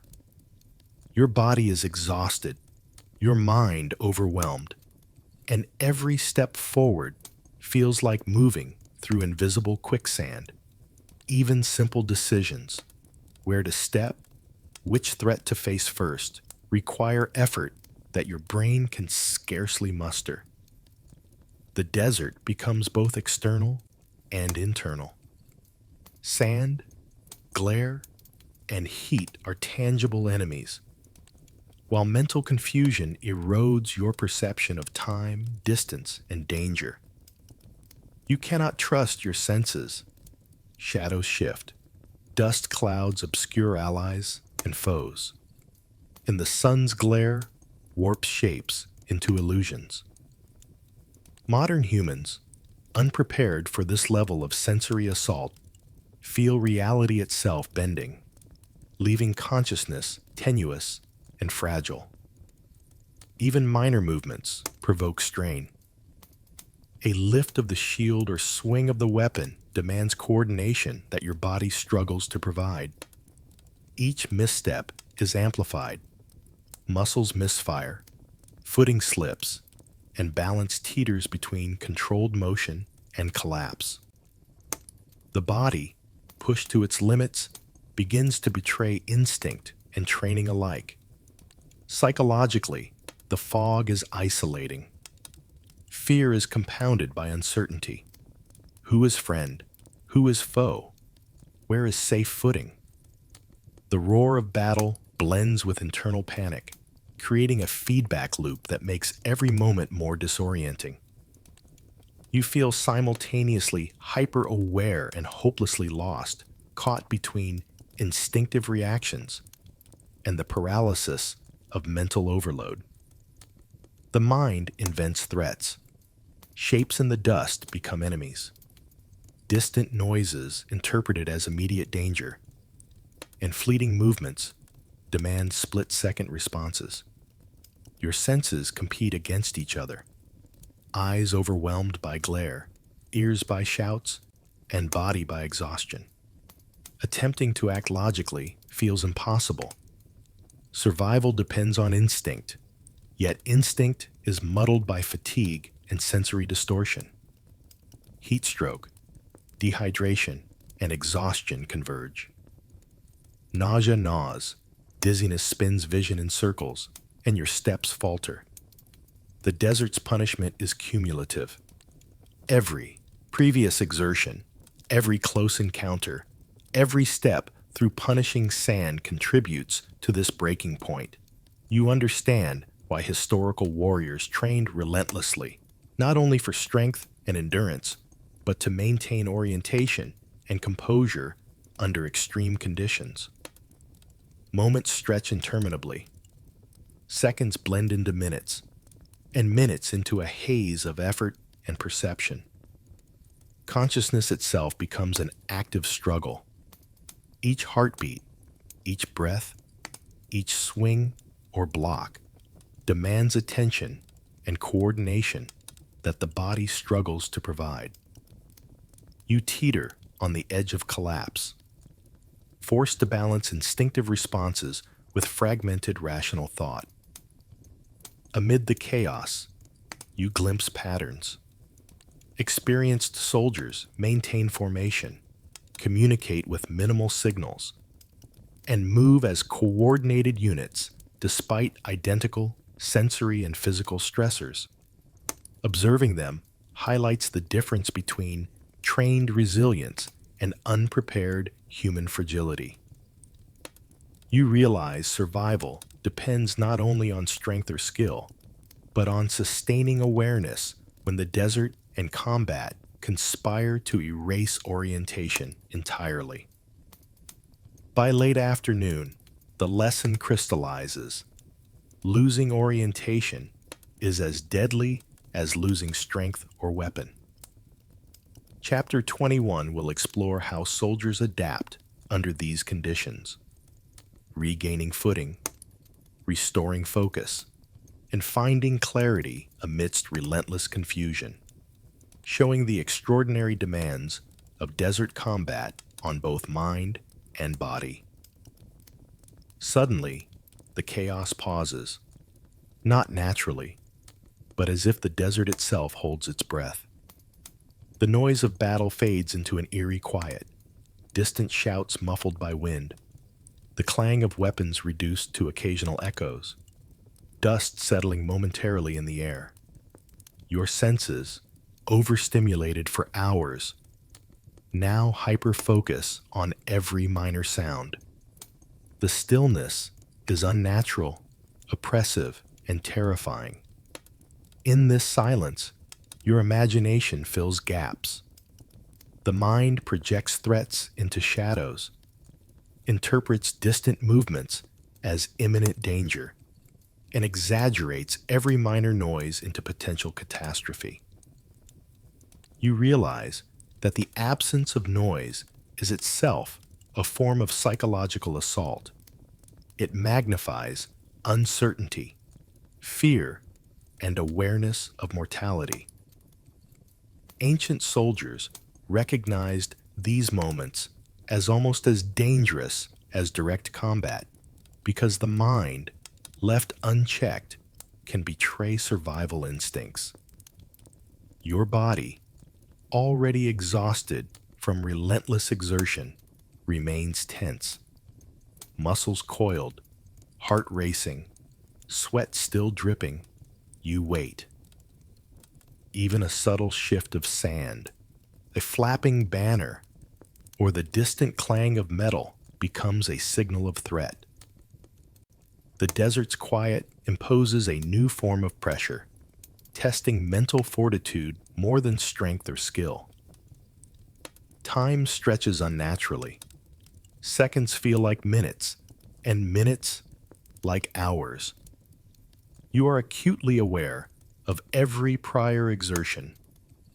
Your arms ache, lungs burn, vision wavers, and your mind struggles to track what little orientation remains. The stillness amplifies memories of near misses, fallen comrades, and enemy attacks. Psychological exhaustion deepens as your brain attempts to process previous chaos while anticipating what may return. The quiet also forces introspection.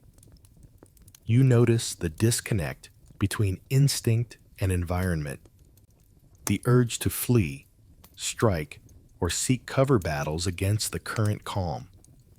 Each breath, step, or glance is weighed against internalized fear and awareness of imminent threat. Ancient warriors trained to use these moments strategically, assessing terrain, enemy positions, and own condition. But modern untested minds find the silence disorienting and unnerving. Even minor environmental details are magnified. The angle of sunlight, shifting sand, distant animal calls, and fluttering banners all demand attention. The desert, unrelenting in its presence, ensures that awareness can never fully relax. Each observation feels critical. A misread signal in these quiet moments could mean exposure, vulnerability, or collapse when combat resumes. Mental strain accumulates.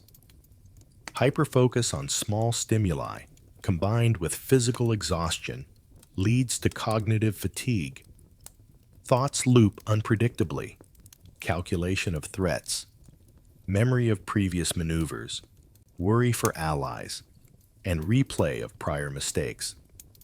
The mind struggles to maintain clarity, yet clarity is essential for survival once the next wave of chaos erupts. As dust rises again, signaling renewed movement, the contrast between silence and noise strikes sharply. Your body reacts instinctively to prepare, muscles twitching, breath quickening, and adrenaline spiking. The quiet has amplified both fear and awareness, sharpening every nerve for the return of battle. Chapter 22.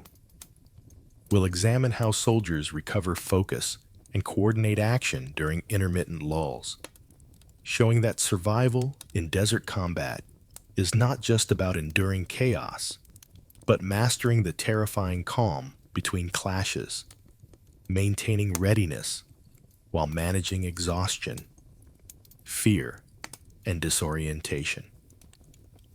The realization hits slowly at first, then with undeniable force. This is not a simulation, not a training exercise, not a distant story. Every sound, every sight, every sensation carries genuine risk. Each movement could mean injury or death. Your mind struggles to absorb the reality that what you are witnessing and participating in is raw, historical danger, the kind modern humans rarely encounter. Fear deepens. It is no longer the abstract terror of anticipation, but a vivid, bodily awareness of mortality. Your heart races, muscles tense, and every breath is sharper, heavier. Sweat mixes with dust and heat, sticking to skin and clothing, reminding you that the desert is as lethal as the enemy. Your senses sharpen, yet simultaneously overload. Eyes catch every subtle motion, ears strain to separate signal from noise, and every instinct screams survival. The psychological weight is immense. You comprehend the stakes in full clarity. Misjudged timing, misplaced step, or slight hesitation could have fatal consequences. Even observing historical accounts, imagining what soldiers endured, is easier than experiencing it firsthand. Your body responds instinctively, but the mind cannot rest in this environment.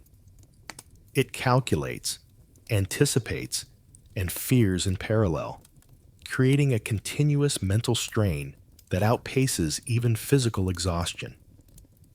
The desert itself amplifies the danger. Heat radiates from sand and sun alike. Fatigue gnaws at endurance, and every grain of sand that slips into armor or gloves is a reminder of environmental hostility.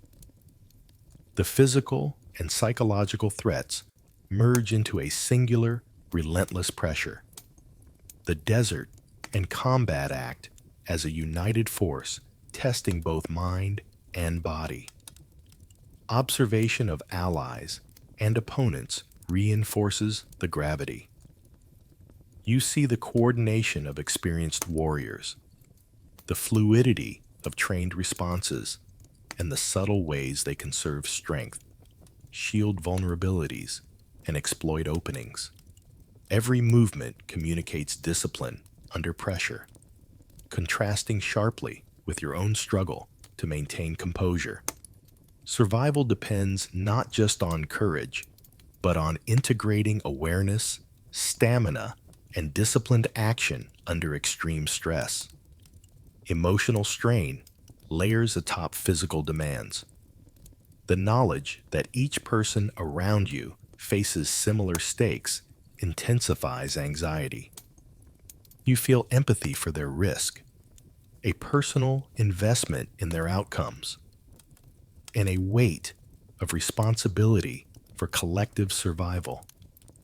Even brief glances at the battlefield reveal the fragility of life, making the environment psychologically punishing as well as physically exhausting. Cognitive processing becomes challenging. The brain attempts to reconcile fear, anticipation, observation, and tactical awareness. Yet under continuous threat, decision-making slows. Simple calculations, when to move, how to act, where to focus attention, require effort that previously came naturally. Historical danger forces constant, active engagement of both body and mind. By mid-battle, the full emotional weight is undeniable. Survival is not guaranteed. Control is fragile. Awareness is continuously tested. Ancient warriors endured more than physical pain. They faced constant mental pressure, the weight of potential mortality, and the relentless environment of desert combat. Modern humans, unconditioned for such extremes, feel the stark contrast immediately. Chapter 23 will explore how prolonged exposure to this combination of physical exhaustion, psychological strain, and environmental hostility forces improvisation, adaptation, and resilience, demonstrating that historical combat demanded more than skill or bravery. It demanded the capacity to bear the full weight of real, present danger while continuing to act effectively. Once the weight of history presses upon you, a subtle shift occurs. Thought begins to recede, replaced by instinct. The mind, overwhelmed by heat, fatigue, fear, and observation, defaults to what it knows best: survival. Every movement, breath, and decision narrows to a single purpose: stay alive, stay upright, and maintain the smallest advantage against forces both human and environmental. Muscles respond without deliberation. Arms lift weapons. Legs adjust footing, and the body twists to evade threats almost automatically. Your senses sharpen in ways that logic cannot dictate. You notice the flash of a spear too late for conscious reaction, but just in time to evade by inches. The body becomes a machine honed by centuries of evolutionary imperatives, translating fear into motion, threat into action. The desert heightens these instincts. Loose sand, scorching heat, and blinding glare force constant adjustment. Armor chafes, weapons burn, and yet the body adapts, redistributing effort with minimal conscious thought. Every instinctive action, ducking, stepping, swinging, balances efficiency with survival. Mistimed or misjudged motions are punished immediately, reinforcing the importance of rapid, reflexive correction. Psychological adaptation occurs alongside physical reaction. Fear transforms into focused attention. Panic is tempered by survival knowledge embedded in muscle memory and instinct. The mind calculates risks almost subliminally, prioritizing immediate dangers over distant threats. You no longer consider strategy or glory. Each decision is weighted by its contribution to staying alive in this brutal environment. Observing seasoned warriors provides insight into the refinement of these instincts. Their movements are economical yet precise. Energy is conserved while threat is countered. They act decisively without hesitation, an embodiment of training and instinct fused. The contrast with untrained individuals is stark. Novices flail, falter, and waste energy, while instinctive responses are tuned to maximum survival efficiency. Environmental cues merge with bodily signals. Sweat, heat, sand, and fatigue act as feedback mechanisms, subtly adjusting posture, grip, and motion. Even slight shifts in air currents or distant sounds trigger reflexive responses, allowing the body to anticipate danger before conscious thought intervenes. The desert is unforgiving, but these instinctive calibrations provide the slender margin between life and collapse. The interplay of fear and survival instincts drives decision-making. Every choice, whether to advance, retreat, or defend, is filtered through the lens of immediate consequence. Memory and previous exertion inform reactions. Where exhaustion limits strength, instinct compensates with timing. Where heat slows reflexes, attention sharpens to compensate. Survival becomes an ongoing negotiation between body, mind, and environment. By mid-battle, this instinctive mode dominates consciousness. Thoughts of history, heroism, or even fear fade, replaced by the single, continuous imperative: endure. Each swing, block, and step is purposeful, reflexive, and essential. The desert, the enemy, and the chaos of battle are no longer abstract threats. They are immediate, tangible, and inescapable, demanding constant vigilance and action.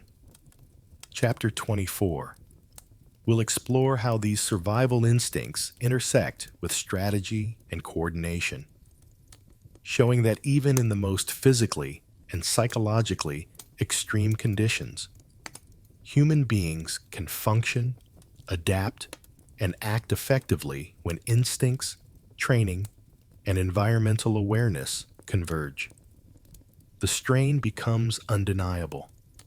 Every muscle aches, every joint protests, and the weight of armor and weaponry feels insurmountable. Your body, pushed beyond natural limits, begins to betray the instincts that have carried you this far. Hands tremble, grip falters, and legs threaten to buckle beneath you. Even the simple act of standing upright is an achievement. Exhaustion seeps into every fiber. Arms feel like lead. Shoulders burn with the constant strain of holding shields and weapons, and legs wobble under the relentless effort of advancing through sand. The heat radiating from sun-baked terrain intensifies fatigue, while dust and sweat conspire to erode comfort and mobility. Each movement becomes a negotiation between desire and capability. Internal systems falter. Heart rate accelerates beyond sustainable limits. Lungs struggle to keep pace with exertion, and dehydration gnaws at endurance. Muscles cramp unpredictably, reflexes slow, and the body's instinctive responses, once reliable, become erratic. Even trained warriors feel the creeping collapse, a reminder that human physiology has limits, and the desert will find them. Cognitive function falters alongside physical capability. Decision-making slows, awareness narrows, and concentration fragments. The mind, overtaxed by fear, observation, and exertion, struggles to integrate sensory input with motor output. Simple actions require conscious effort that was previously automatic, turning survival itself into a mental battle. Pain is relentless. Minor injuries, cuts, abrasions, blisters, compound with muscle fatigue to create a constant low-level agony. The environment offers no reprieve. Scorching sand, blinding sun, abrasive dust, and oppressive heat act as silent punishers, ensuring that recovery is nearly impossible while combat continues. Collapse is both gradual and sudden. A waver in footing can trigger a cascade. Arms fail to lift weapons, legs fold unexpectedly, and coordination dissolves. Each partial failure compounds stress on other muscles and systems. The body, overwhelmed, signals loudly that it cannot maintain the extreme demands imposed by prolonged desert battle. Even instincts, previously reliable, falter. Reflexes misfire, timing slips, and the body hesitates in ways that feel unnatural and dangerous. The instincts that once saved you now betray, leaving you vulnerable to both environment and enemy. This betrayal underscores a harsh truth. Survival is not only a matter of skill or courage, but of physiological limits being respected and managed under extreme conditions. Observation of seasoned warriors highlights adaptation strategies. They rotate tasks, manage energy expenditure, and leverage momentary rests to delay collapse. Efficiency of motion and controlled expenditure of strength demonstrate how survival under non-stop pressure is as much about intelligent energy management as it is about endurance. By mid-battle, it is evident the body is a fragile instrument, capable of extraordinary feats, but vulnerable to cumulative strain. Desert combat does not merely test strength, it exploits physiological limits relentlessly. Recovery is fleeting, and each moment demands precise, conscious effort to prevent complete collapse. Chapter 25 will examine how soldiers respond in these extreme moments, how improvisation, teamwork, and sheer willpower allow temporary recovery, maintain effectiveness, and prolong survival, even when the body screams for surrender, illustrating the extraordinary resilience required in historical desert warfare. Even if your body survives, your mind bears the invisible scars. Relief is immediate yet hollow. The heat, exhaustion, dust, and chaos no longer dominate the senses, but the psychological weight lingers. Thoughts loop endlessly over close calls, fallen comrades, and moments when instinct failed. The battlefield does not end in the mind with the end of fighting.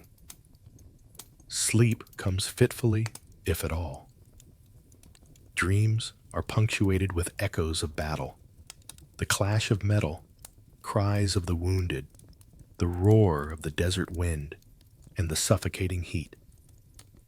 Memory recalls every misstep, every near collapse, and every pang of fear with vivid intensity. The mind, unaccustomed to sustaining this level of threat and responsibility, continues to process trauma long after physical danger has passed. Even simple tasks feel heavier. Muscles recover, but focus wavers. Conversation requires effort. Coordination feels sluggish, and the slightest noise can trigger hyper-awareness or a jump in heart rate. The mind remains on high alert, conditioned by hours of constant stress and immediate threat, unable to fully relax. Cognitive and emotional fatigue intertwine. Fear, experienced in close proximity to mortal danger, transforms into anxiety, hypervigilance, or a sense of fragility. Memories are replayed, scenarios imagined, and what-ifs dominate thought. Each recollection triggers physiological responses: sweat, accelerated heartbeat, shallow breathing, reminding the survivor that trauma is not confined to the past. Even camaraderie carries weight.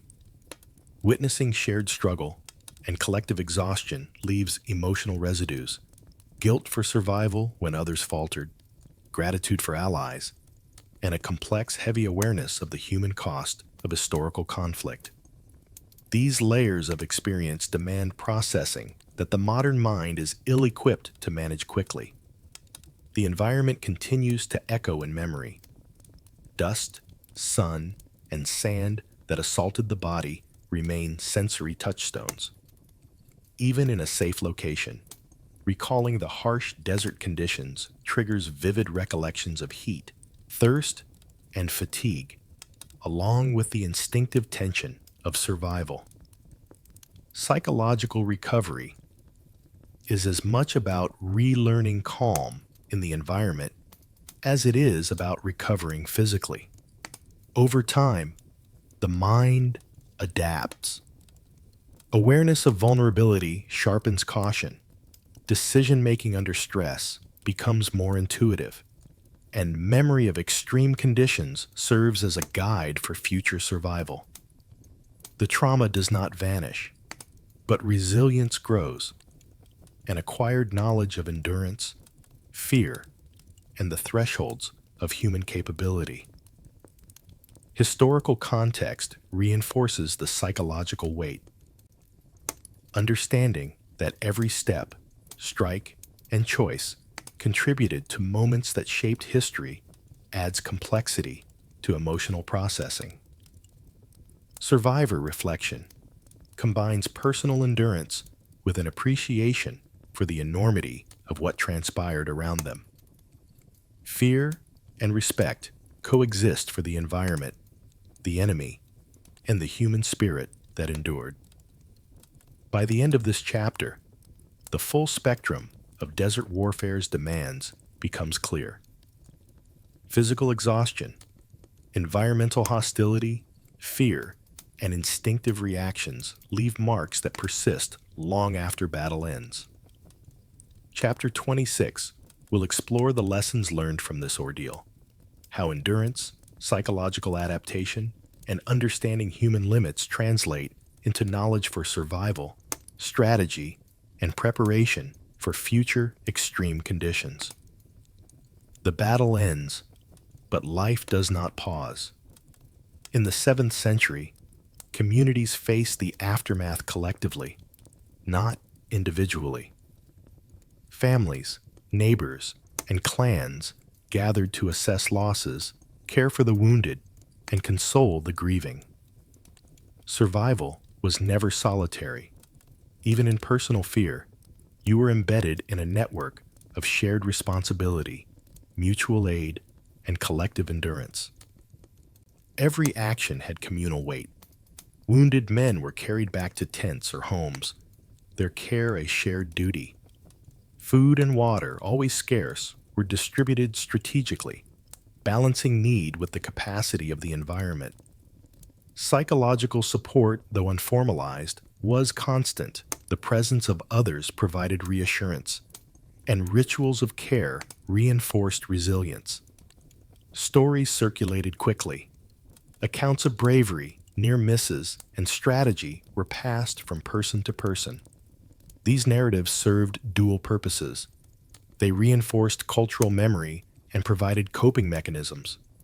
Hearing that others endured similar fear validated one's own experiences and offered subtle guidance for processing trauma. Rituals marked the events.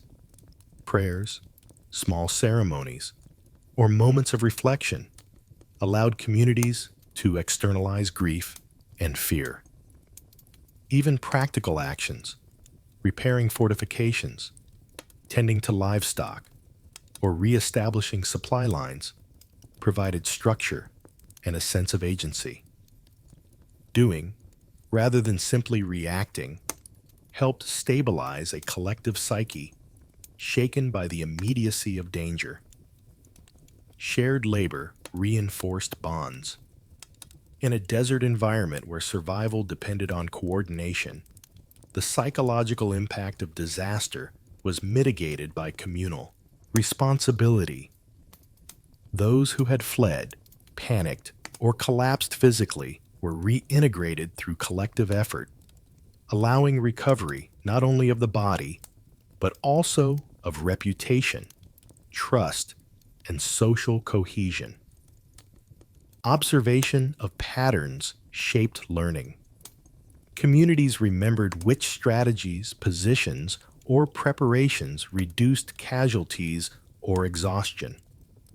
Practical wisdom was encoded in stories, songs, and advice for the next campaign or threat. These lessons were both preventative and rehabilitative. They offered hope that future danger could be managed and that fear, while real, could be channeled productively. Even minor acts carried significance. Sharing water, offering a hand to a collapsed comrade, or guiding the disoriented through heat and dust strengthened trust. The psychological weight of fear was lessened when support was visible and reliable. Survival, therefore, extended beyond individual physical capacity. It was a product of cooperation, shared vigilance, and cultural mechanisms of care. Time allowed gradual emotional stabilization. The initial shock, adrenaline, and terror faded as people returned to routine, but the memory of intensity persisted. Conversations, collective reflection, and ritualized remembrance helped integrate extreme experiences into the community narrative. Trauma became a tool for resilience, a shared history informing preparation and endurance for the future.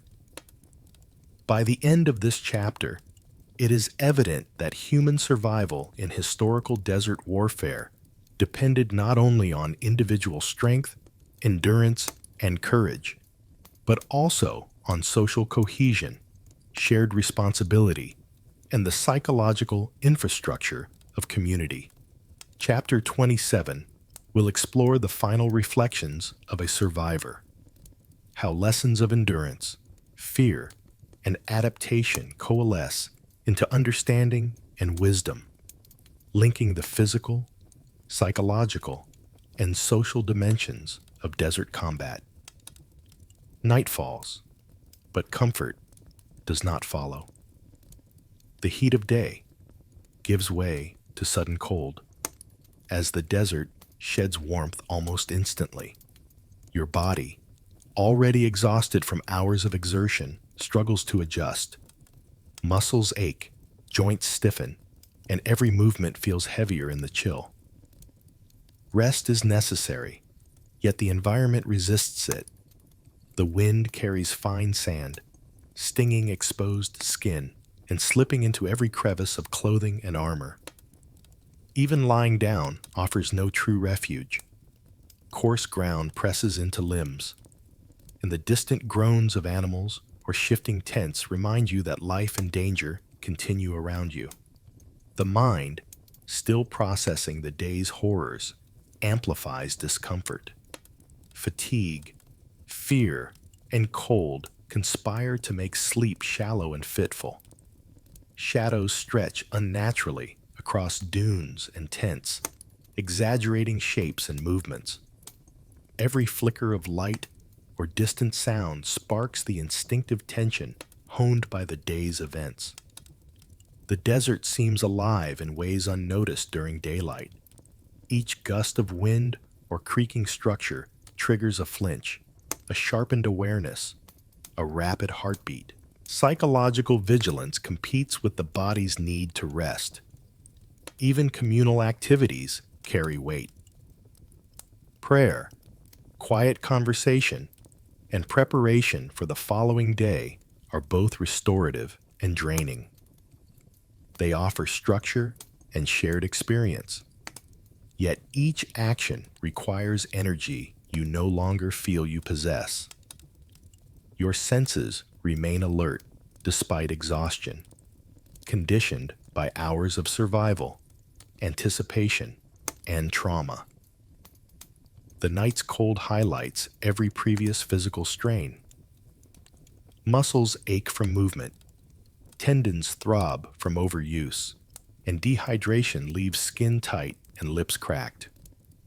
The body's attempts to recover are hampered by environment, forcing the mind to mediate, conserving energy, seeking warmth, and balancing alertness against vulnerability. Sleep, when it comes, is fragmented. Dreams replay the day's events, dust swirling, battle cries, moments of panic, and the desperate struggle to endure. Each awakening brings a rush of awareness and a reminder of what transpired, blurring the line between reflection, fear, and memory. Even brief rest feels emotionally intense as the mind continues to process exhaustion, fear, and survival. Communal warmth offers slight relief. Shared blankets, the proximity of others, and whispered reassurances provide comfort, yet cannot fully erase physical discomfort or mental strain. Social connection tempers the harshness of the environment and the lingering emotional weight, illustrating the interplay between physical endurance, psychological resilience, and communal support. By midnight, it becomes clear that survival in the desert extends beyond the day's exertion. Endurance is not merely physical, it is cognitive, emotional, and social. Every pause in movement is an active negotiation between rest and vigilance. The body and mind are pushed to adapt continuously, and the desert enforces discipline, attention, and reflection even in moments of supposed calm. Chapter 28 will examine the final, transformative hours of the desert night, how sleep, reflection, and endurance converge, shaping survivors not only in body and skill, but in understanding, resilience, and appreciation of the harsh desert reality. Rest comes reluctantly. Every muscle aches, joints are stiff, and the weight of the day lingers as a persistent reminder. The desert floor is unforgiving. Coarse sand presses against your body, and your armor, still hot in places from the sun, now chills rapidly in the night air. Even lying down is a struggle, a negotiation between comfort, vulnerability, and survival. The mind refuses to settle. Memories of the day's chaos, sand swirling, weapons clashing, screams of the wounded, play over and over. Your senses remain partially alert, a defensive reflex honed by hours of life and death stress. Every gust of wind, every distant animal call, and every shifting shadow triggers instinctive tension, making true relaxation nearly impossible. Breathing becomes conscious, as if the body struggles to coordinate oxygen with trembling muscles. Dehydration leaves lips cracked, throat parched, and skin tight, each small discomfort magnified in the absence of daytime distraction. The act of sleeping itself feels like an exertion. You fight against heat, cold, discomfort, and memory simultaneously. Even attempts to find solace in communal proximity are imperfect.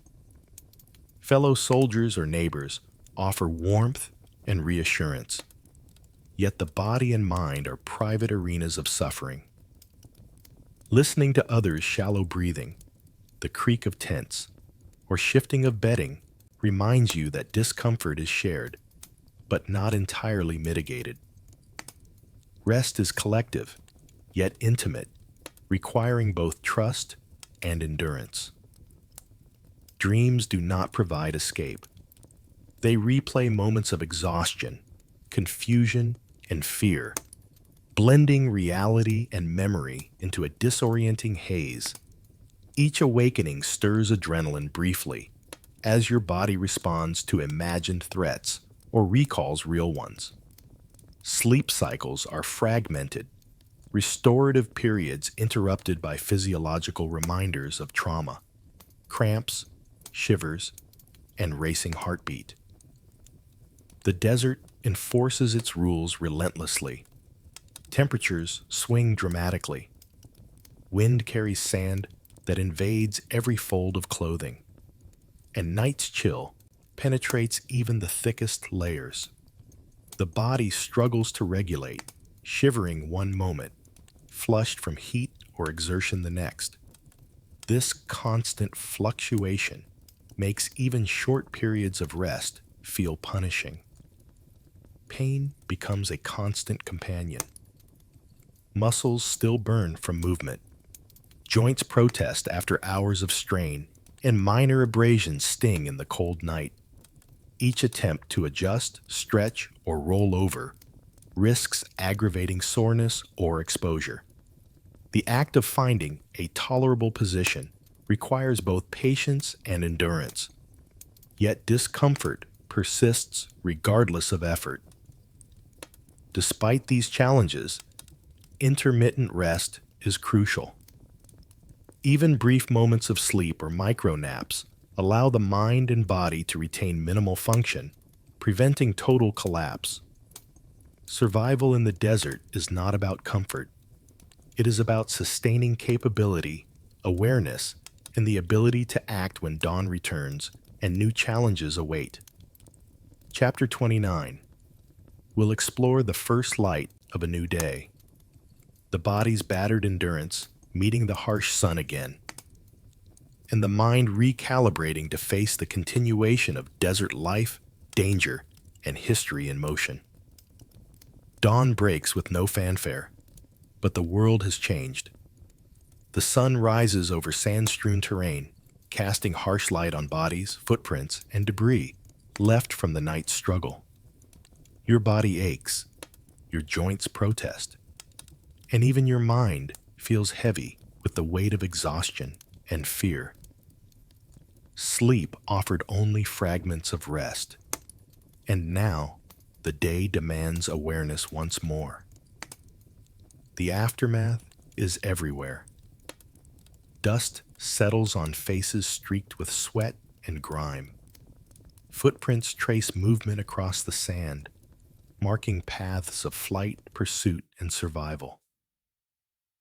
Broken equipment, discarded weapons, and scattered belongings tell stories of panic, endurance, and human frailty. The quiet of the desert amplifies each detail, emphasizing both the scale of the struggle and the intimacy of personal experience. Survivors stir slowly. Eyes rub sleep and fatigue away. Hands shake as they grasp belongings, and voices speak in hushed tones. Relief mixes with exhaustion and disbelief. Relief for having survived, exhaustion from the relentless trial, and disbelief at the extremity of what was endured. You recognize that every person carries invisible scars as deep as the physical ones. The environment offers no solace. Sunlight glints off hot sand, threatening to intensify fatigue and thirst. The desert, indifferent to human suffering, waits for the next moment of movement or decision. Every step feels heavier, muscles protesting, yet the need to act, gather, and move persists. Survival demands engagement, even when the body pleads for rest. Psychological reflection begins alongside physical recovery. You replay the day's events in fragments, moments of fear, instances of courage, and the instinctive choices that either saved or endangered life. Even as the mind attempts calm, memories of screams, dust clouds, and exhaustion intrude, highlighting how close the boundary between survival and collapse truly was. Communal effort resumes immediately. Water is rationed, wounds tended, and plans adjusted. The act of organizing amidst chaos strengthens social bonds, provides a sense of control, and mitigates the psychological toll. Mutual support demonstrates that survival is as much about cooperation and awareness as it is about individual endurance. Small victories are noted. A sip of water, a moment seated in shade, or the retrieval of a functional weapon offers relief and reassurance. Each action, however minor, reaffirms capacity and resilience. The desert demands recognition that survival is cumulative. Tiny actions accumulate into meaningful recovery and preparation for what comes next.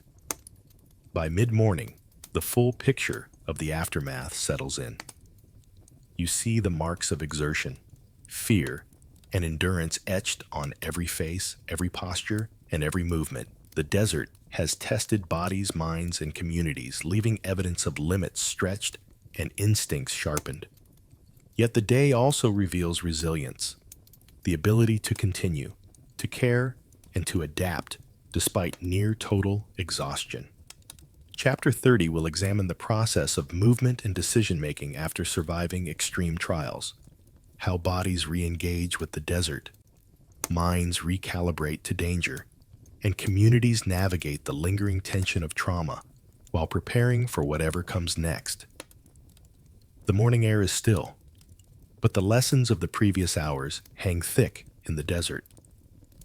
Every aching muscle, every sunburnt patch of skin, every tremor in the hands reminds you that survival is not an abstract concept. It is measured in breath, movement, and attention. The quiet of the camp allows reflection. and the mind begins to integrate experience into understanding. You notice how the day's challenges were not isolated. Heat, thirst, sand, exhaustion, fear, and confusion combined into a relentless test of human limits. Survival depended not only on strength, skill, or courage, but on the ability to endure continuous, compounding stress.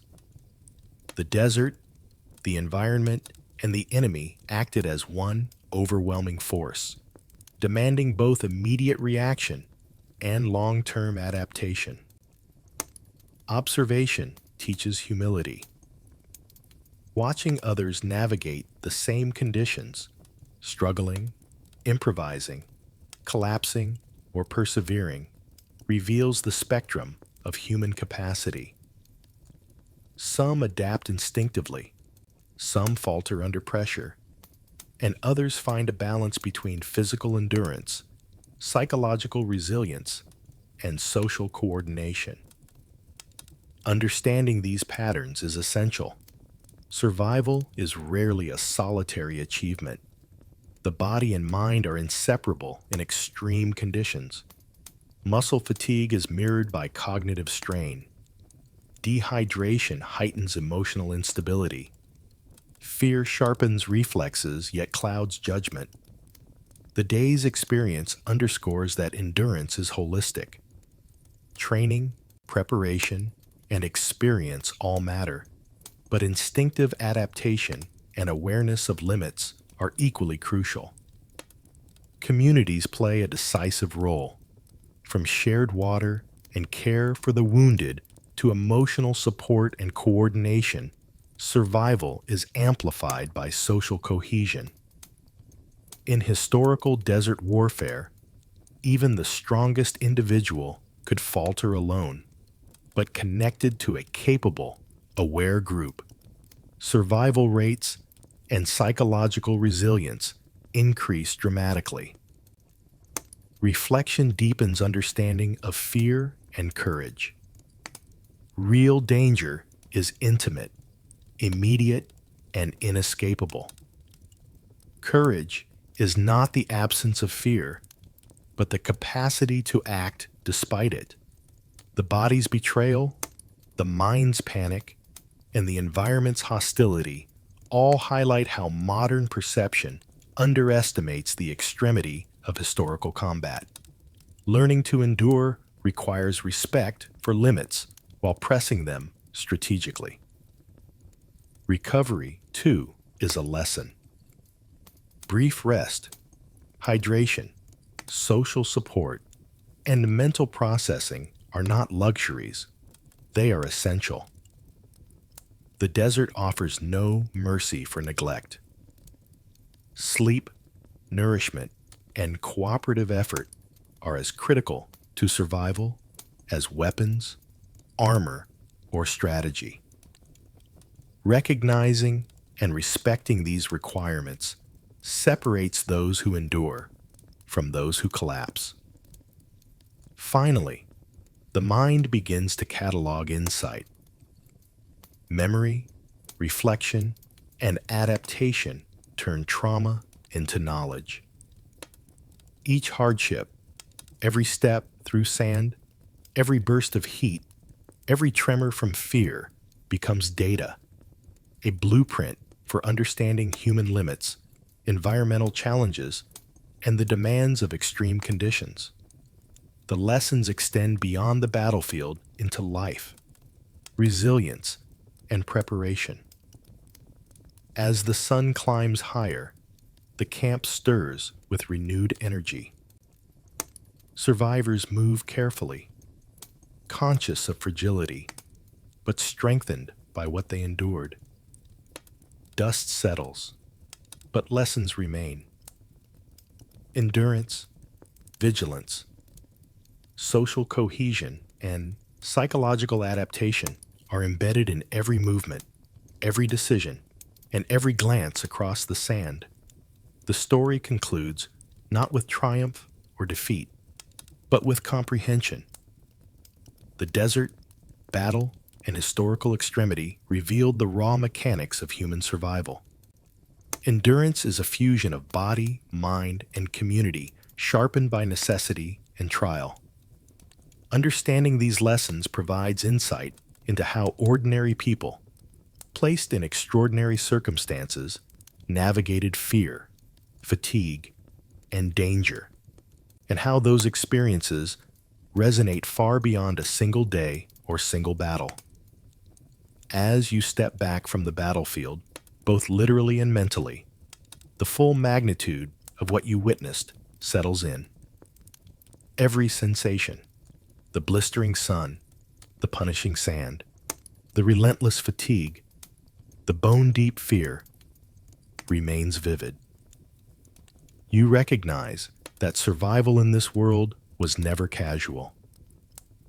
Every breath, every step, and every decision carried consequence, and the average modern person would falter almost immediately. The desert was both teacher and judge. It demanded not only strength and stamina, but awareness, discipline, and adaptation.